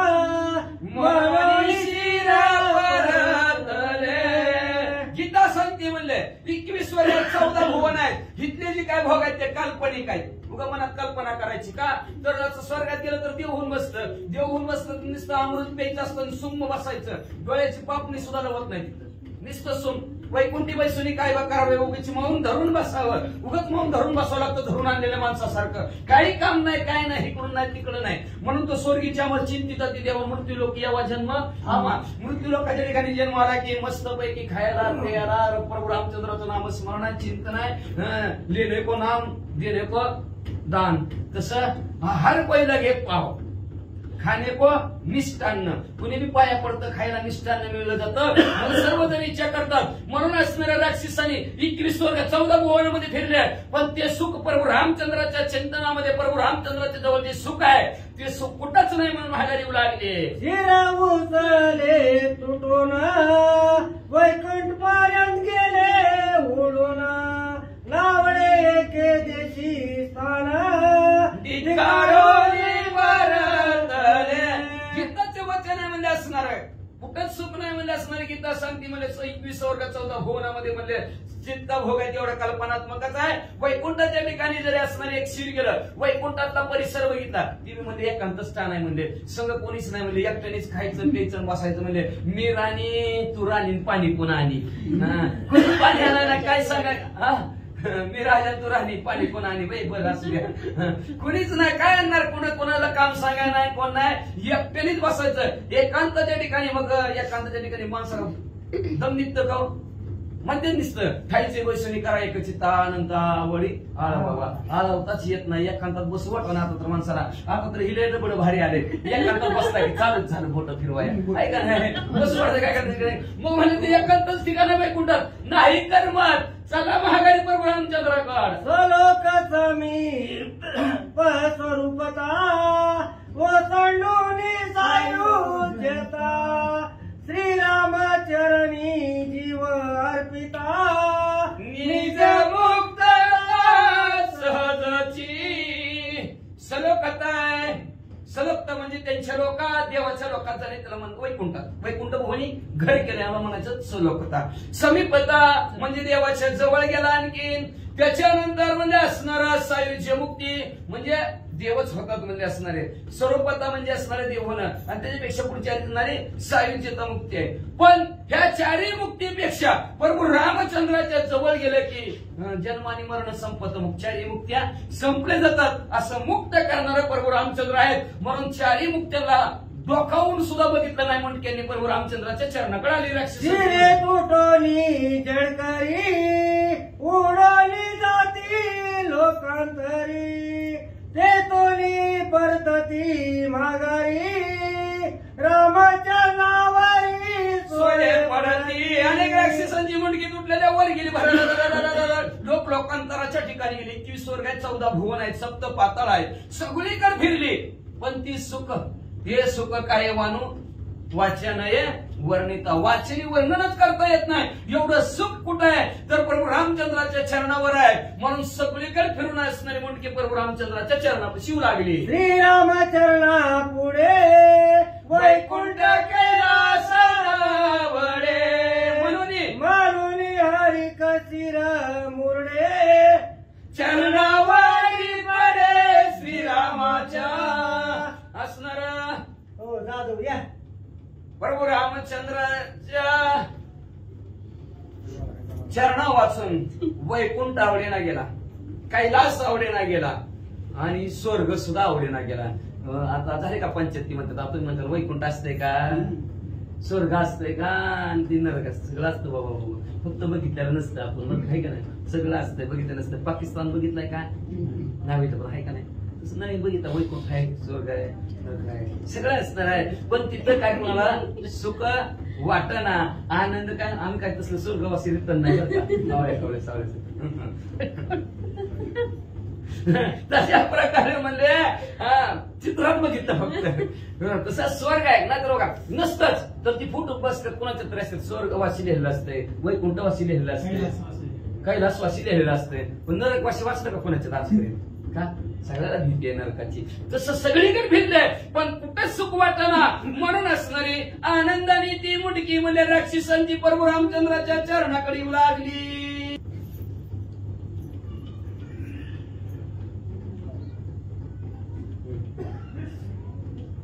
श्रीराम दृष्टी देखता भलत्याचे निहाते मरता चहु देहा देऊनी लाता निज मुक्तता पावती. प्रभू रामचंद्राच्या हातून जर संपलं तर स्थूल, सूक्ष्म कारण, महाकारण ह्या तिन्ही चारी देहाच्या अवस्था संपतात आणि साधक मुक्त होतो. आणि दुसऱ्याच्या येऱ्या बळाच्या हातून जर नेलं तर नीट नरकाला जातं असं राक्षस मरण रणांगणाच्या ठिकाणी येतात. स्थूल लिंगानि कारण सौदा देह निरसून तयाचे भान श्रीरामचरण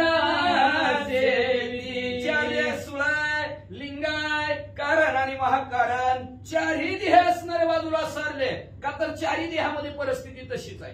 स्थूल देहात तर आपला आत्ता असणारा स्थूल देह आहे. काय अवघड आहे स्थूल देहाचं? काम देत नाही तर काय अवघड आहे? गुडघं काम दिना ना, हात काम दिना ना, टोळं काम दिना. ही स्थूल देहाची अशी परिस्थिती आहे. काय पंचायत झाली काय माहिती त्या निसर्गाने गुडघं खूप चालू केली समजायला. काय दुसरं तर कोणच येत नाही. पेरलं तीच तो कोणी यायला लागले म्हणले असणार स्थूल देहाच्या नंतर असणार सूक्ष्म देह. त्या सूक्ष्म देहाला पाप केलं की यातना असतात. परत कारण देहाला तिथं मग ती चित्रगुप्त काय काय केलं विचारणार. परत तिथून असणार परत महाकारणाच्या ठिकाणी गेल्यानंतर मग पुढचा जन्म त्याला ठरवणार. असे हे चारी देहाला त्याला थांबारून प्रभू रामचंद्राच्या चरणाकडे हे राक्षस येऊ लागले.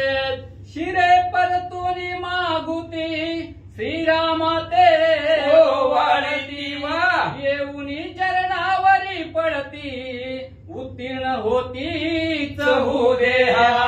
मग असणारी ही मुंडकी राक्षसाची आकाशामध्ये घरघर फिरायची. प्रभू रामचंद्राला असणारी प्रदक्षिणा घालायची आणि वाळू आरती पुरवंड्या येती चंद्रभागेमध्ये करती. मग असणारे प्रभू रामचंद्राला मुंडक्याची वळणे असणारे राक्षस करू लागलेले आहेत आणि चारी देहाला लाता मारून प्रभू रामचंद्राच्या चरणावर फिरू लागले. मागिले जन्माचे उसने वीर काळती श्रीरामचरण उसन्या घाई सम्मुख मरणे जन्म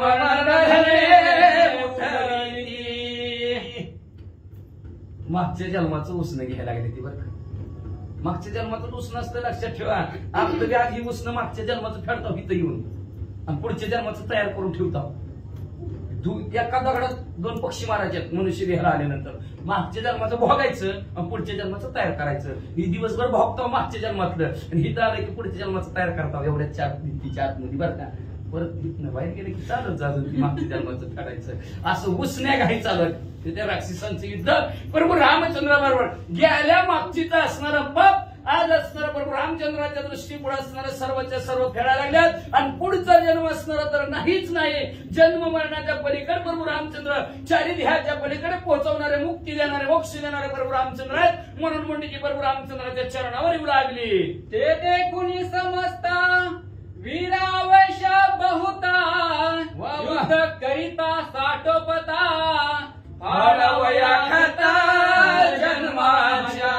म्हणून असणारा शूरवीर पराक्रमी असणाऱ्या राक्षसाला आवेश आलेला आहे आणि आवेशाने प्रभू रामचंद्राबरोबर युद्ध करू लागलेले आहेत आणि प्रभू रामचंद्राच्या समोर आपल्या देहाचा प्राणाचा त्याग करू लागलेला आहेत. का तर मागच्या जन्माचं असणारं जी काय पाप आहे ती पाप संपलं जातं प्रभू रामचंद्राच्या नामस्मरणामुळं, प्रभू रामचंद्राच्या दृष्टीपुढं. का तर प्रभू रामचंद्राचं असणारा धर्माची ती मूर्ती पाप पुण्य भगवंताच्या हातात पाप आणि पुण्य करायचं आहे. मग त्याच्या समोर जर गेलं तर पुण्य पाप करायला लागेल का? लावतच नाही. महागत ते डोळे आड केलं की नक्की पाप तीच करून घेतोय आणि पुण्य तीच करून घेतोय. मग नक्की आपल्याला पुण्य प्राप्त होईल. मागच्या जन्माचं आपलं पाप संपल म्हणून आधी शनी लढू लागले. युद्ध करिता महावीरी सरली शस्त्रास्त्रांची सामग्री मग मल्ल युद्ध कुसरी वीरी वानरी मग असणारे शस्त्रास्त्र वानरांची आणि राक्षसांची संपली. मग म्हणलं त्यांनी मल्ल युद्ध म्हणलं असणार WWF वानर आणि राक्षसांनी एकमेकांना मारायची सुरुवात केली. सडका घालतीस परस्परी हडका हाणती येरी येरी उरी शिरी खांदी कोपरी जानवरी मागं पुढे सरकायचं कुणी झापट लावायची, कुणी गुडघ्याने मारायचं, कुणी म्हणजे कोपऱ्याने मारायचं, कुणी म्हणजे मुंडक्याने धडका द्यायच्या. अशा प्रकारचं खांद्यानी म्हणजे गुडघ्याने एकमेकाला हाणू लागलेत. एक ते मागे सरती छाग युद्धे सेवेची भिडती, अंगीच्या रोमा पिंजारती, महाराज मग मिसळती मग म्हणजे कधी महागाव जायचं, पळतच यायचं, धडक टाकायची. ती मेंढराची टक्कर बघितलं का कधी, नाही तर बोकडाची टक्कर मागासारखं ती धडक टाकते ती. तसं म्हणजे कधी तरी एका बाजूने वानर, दुसऱ्या बाजूने राक्षस. कुकुट म्हणजे कोंबड्याची झुंज बघितली का, कोंबड्याची झुंज कुठली राहिलीच नाही आता, कोंबडीच राहिलं नाही तर काय आधारला मला. मग म्हणजे कोंबड्याची झुंज जशी लागावी तशी वानरांची राक्षसांची झुंज लागली. युद्ध करीती विविध घाल युद्ध शेण युद्ध, माखारांचे खर युद्ध, मार विध पय त्याला. विविध प्रकारचे असणारा आपले रणांगणाच्या ठिकाणी हातच्या की दाखवू लागलेले आहेत, कौशल्य दाखवू लागलेले आहेत, ज्ञान दाखवू लागलेले आहेत. कोण असणारं विविध प्रकारचं युद्ध म्हणजे घारी सारखं म्हणजे असणारं असं खाती यायची की मारून जायचं. कोण म्हणजे असणारं त्या बघण्यासारखं मारू लागलेलं आहे. कोण तर म्हणजे असणारं गाढवासारखं एकमेकाला लाता मारत गाढवं तशी लाता मारायला लागली म्हणतात. मागे फिरती वाडे कोंडे परत हानी दिला तडे, त्यासी पायी धरती माकडे भवंडोनी गोडे. कोणतं भागासारखा पळत जायचं, अशी लात घालायची, अशी लात वर केली की वानरांनी तशी लात धरायची, घर फिरवायचं, शिळ बघायची, रात दिशा आपटायचं. मरता राक्षसा बोलती बरं. श्रीरामे थोर युद्ध ख्याती, युद्धी परमानंद प्राप्ती, सायुज मुक्ती पावलो. राक्षस मरता मोठ्याने गर्जना करू लागलेले म्हणजे ह्या प्रभू रामचंद्राच्या समोर वानराच्या हातून जरी मेलं तरी आम्ही सायुज्य मुक्तीला मारून मिळणार, म्हणून मारावं मारा. युद्ध नव्हे हा परमानंद, रण नव्हे आनंद कंद, राम ओळला सचिदानंद, आधार बोला कुठं मारावं, कुणाच्या हातून मारावं ह्याला विश्वास आहे का नाही. बरोबर रामचंद्राच्या हातून मेलं, नाहीतर मग असं सांगितलं कुठं मेलं तर नरकात जाते. पण इथं प्रभू रामचंद्राचं नामस्मरण करत प्रभू रामचंद्रासमोर जर मेलं तर असणार परमानंद आहे, कधी न संपणारा आनंद. आपल्याला आनंद मिळतोय कधी, शेजारच्या तो सोयाबीन 1000 जावं आणि आपलं 2000 जावं. वा माझं 2000 गेलं, पण थोड्या वेळाने बाजार वाढला 4000 झालं, आनंद संपला का नाही, सगळा संपवतो. पण परमानंद असणारा कधी न संपणारा आनंद. अहो एवढाच नव्हे तर म्हणजे आनंदाचा मुळगड्डा असणारा प्रभू रामचंद्र, आनंदाद्वितीय असणारा आनंद प्रभू रामचंद्र आनंदमय आहेत. आणि त्या प्रभू रामचंद्रासमोर आनंद नक्कीच मिळणार का, सच्चित आनंद स्वरूप असणारा भगवंताचा प्रभू रामचंद्राचा आहे. सत्य म्हणजे असणारा स्वयंप्रकाशित आहे, चित्त म्हणजे अज्ञानावर त्यांनी विजय मिळवलेला आहे, आणि आनंद म्हणजे तर आनंदाचं मूळ गड्ढात असणारे प्रभू रामचंद्र असं त्यांचं स्वरूप आहे. मग त्यांच्याकडे बघत बघत गेलं की ते स्वरूप आपल्याला प्राप्त होतं का, तर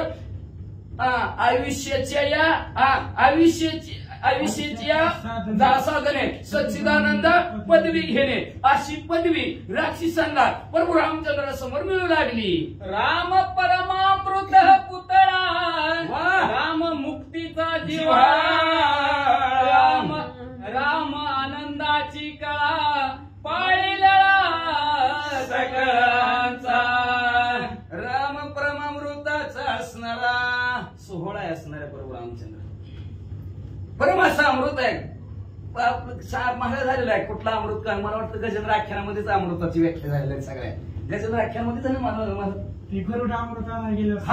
गरुड अमृत, गरुड अमृत असणारा अरण्यकांचा वाद्य. मग म्हणजे असणारा त्यावेळेस म्हणजे असणारा कुठला अमृत कसं झोपायला सुद्धा अमृत आहे. 5 अमृत त्याच्यातली एक अमृत केलं की नुसतं झोपतेच. मग सुसुप्ती असं म्हणले. हे परमामृत म्हणजे असणारे प्रभू रामचंद्र साक्षात अमृताचा पुतळा कोण असेल तर प्रभू रामचंद्रच आहेत म्हणले. एवढंच नाही, जाणे भक्तीचा दिवाळा तोची दैवाचा पुतळा असणारे असे प्रभू रामचंद्र. सगळ्यांना ते जिवाळ असणारा, मुक्तीचा असणारा जिवाळा प्रभू रामचंद्राला आपल्या भक्तांविषयी म्हणले.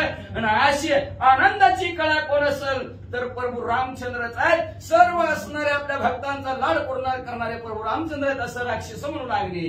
देश बुद्धी युद्ध करिता वैरिया देश आयुजता अगाध बोध रघुनाथा परमानंद मित्रे. द्वेष बुद्धीनं म्हणजे कळलं ना, द्वेष म्हणजे नावं ठेवून काय बी येडवाकडं बोलून प्रभू रामचंद्र बरोबर जरी वैर केलं तरी प्रभू रामचंद्र सायुज्य मुक्तीच देतात.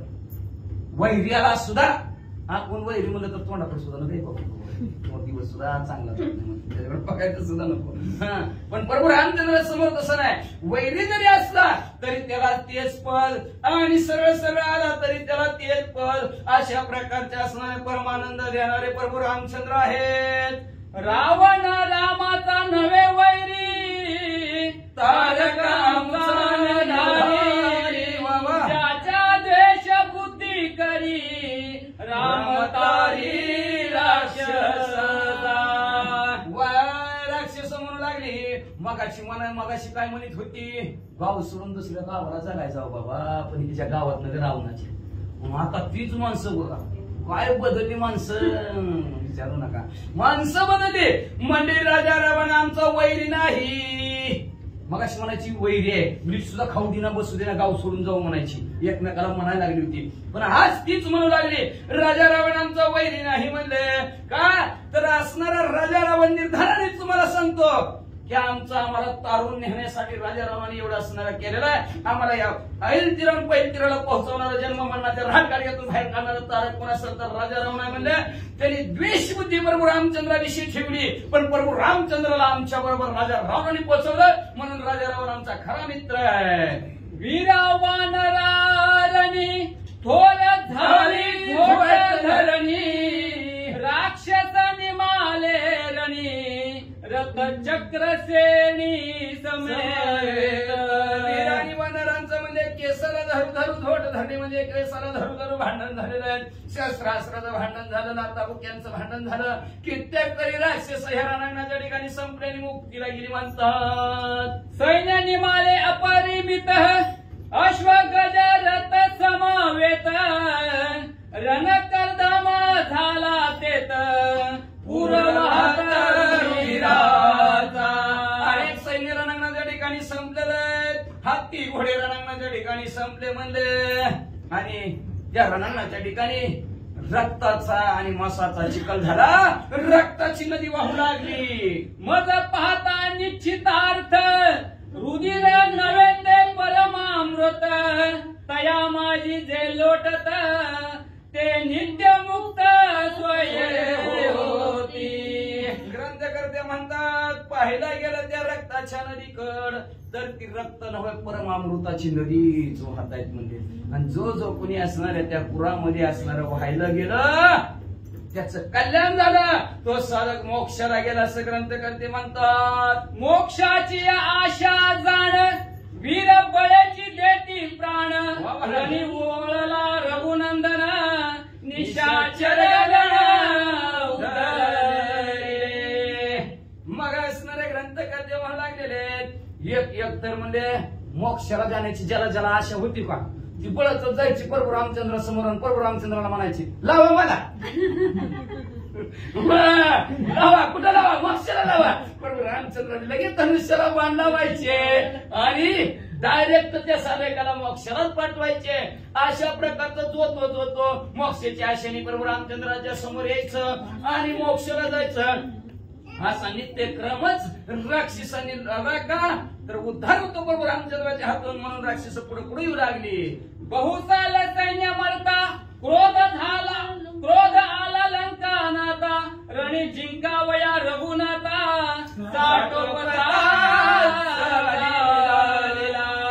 आणि आपलं भरपूर सैन्य संपलं. राजा रावणाने बघितलं पण त्यांच्या मनात वेगळं होतं, राजा रावणाच्या मनात वेगळं होतं. सैन्य भरपूर संपलं, राजा रावणाला राग आला आणि रागाच्या भारत आवेशाने प्रभू रामचंद्राकडे निघालेले आहेत.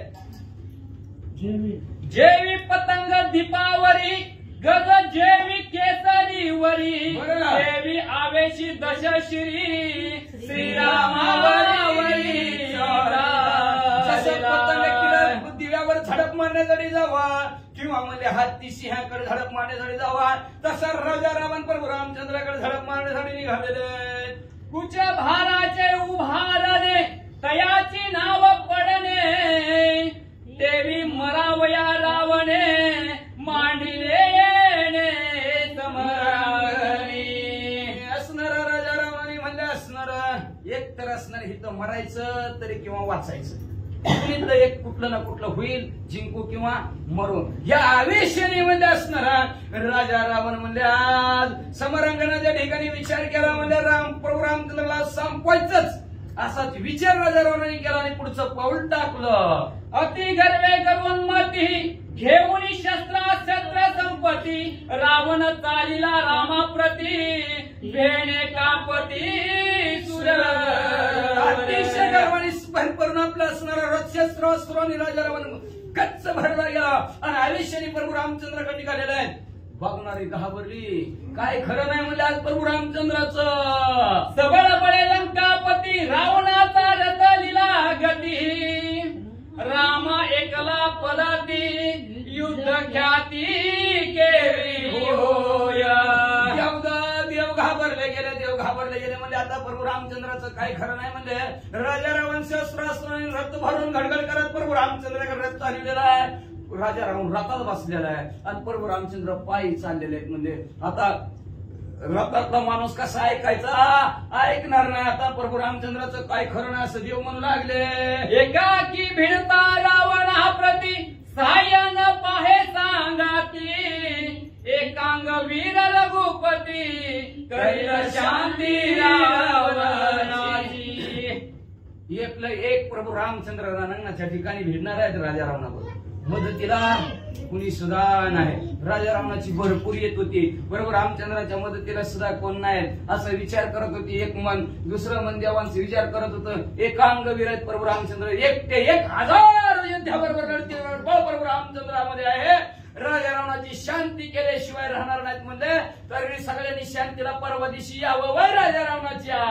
संदेह नाहीये आराधी राम धर्माची धर्मावृत्ती सौमित्रानं सांगे सर्वार्थी करील ख्याती निजांगे. म्हणून संशय धरायचं कारण काहीच नाही मनात. राम धर्माची मूर्ती आहे, धर्मानेच युद्ध करणार, बोलणार नाही, करून दाखवणार. आपल्याला म्हणतात ना ती बोलून दाखवायचं नाही पण करणीला, तसं प्रभू रामचंद्र करणीला चुकत नाही, बोलून काय दाखवणार बी नाही. लक्ष्मी म्हणजे बोले त्यांना आवरता तरी आवरे ना, किती आवरण्याचा प्रयत्न केला तरी आवरणार ना. लक्ष्मी म्हणजे आवंका वेगळाच आहे रामापेक्षा. आणि असं लक्ष्मणजीने बोलून टाकलं. तर धर्माची मूर्ती असणारे प्रभू रामचंद्र आहेत म्हणजे आपण लक्ष्मणजीला काय सांगायची गरज नाही बाबा. लक्ष्मणजी अवघड परिस्थिती लगेच डोकं फिरते त्यांचं, लगेच राग येते म्हणजे. मग असणारा स्वतः असणारे प्रभू रामचंद्र राजा रावणाला कसं संपवतील ऐका म्हणतात. राम कार्य साधिल न चुके रावण निवटिली बाण एके सुरे सोडविल कौतिके भरले हरिके त्रैलोक्य. आनंदाने स्वर्गमुक्ती पाताळ असणारा उड्या मारू लागलेला आहे का प्रभू रामचंद्र आपलं कार्य करणार म्हणजे करणार. कार्यात चुकारपणा प्रभू रामचंद्राकडे चालतच नाही. नक्की राजा रावणाला एकाच बाणाने प्रभू रामचंद्र संपवतील, लंकेमध्ये रामराज्याची गुढी उभा करतील. एवढंच नाही, 33 कोटी देवांची बांधवडी सोडवतील. काही सोयीता लागी जाना सहाय्य व्हावे रघुनंदना म्हणून शस्त्र नैना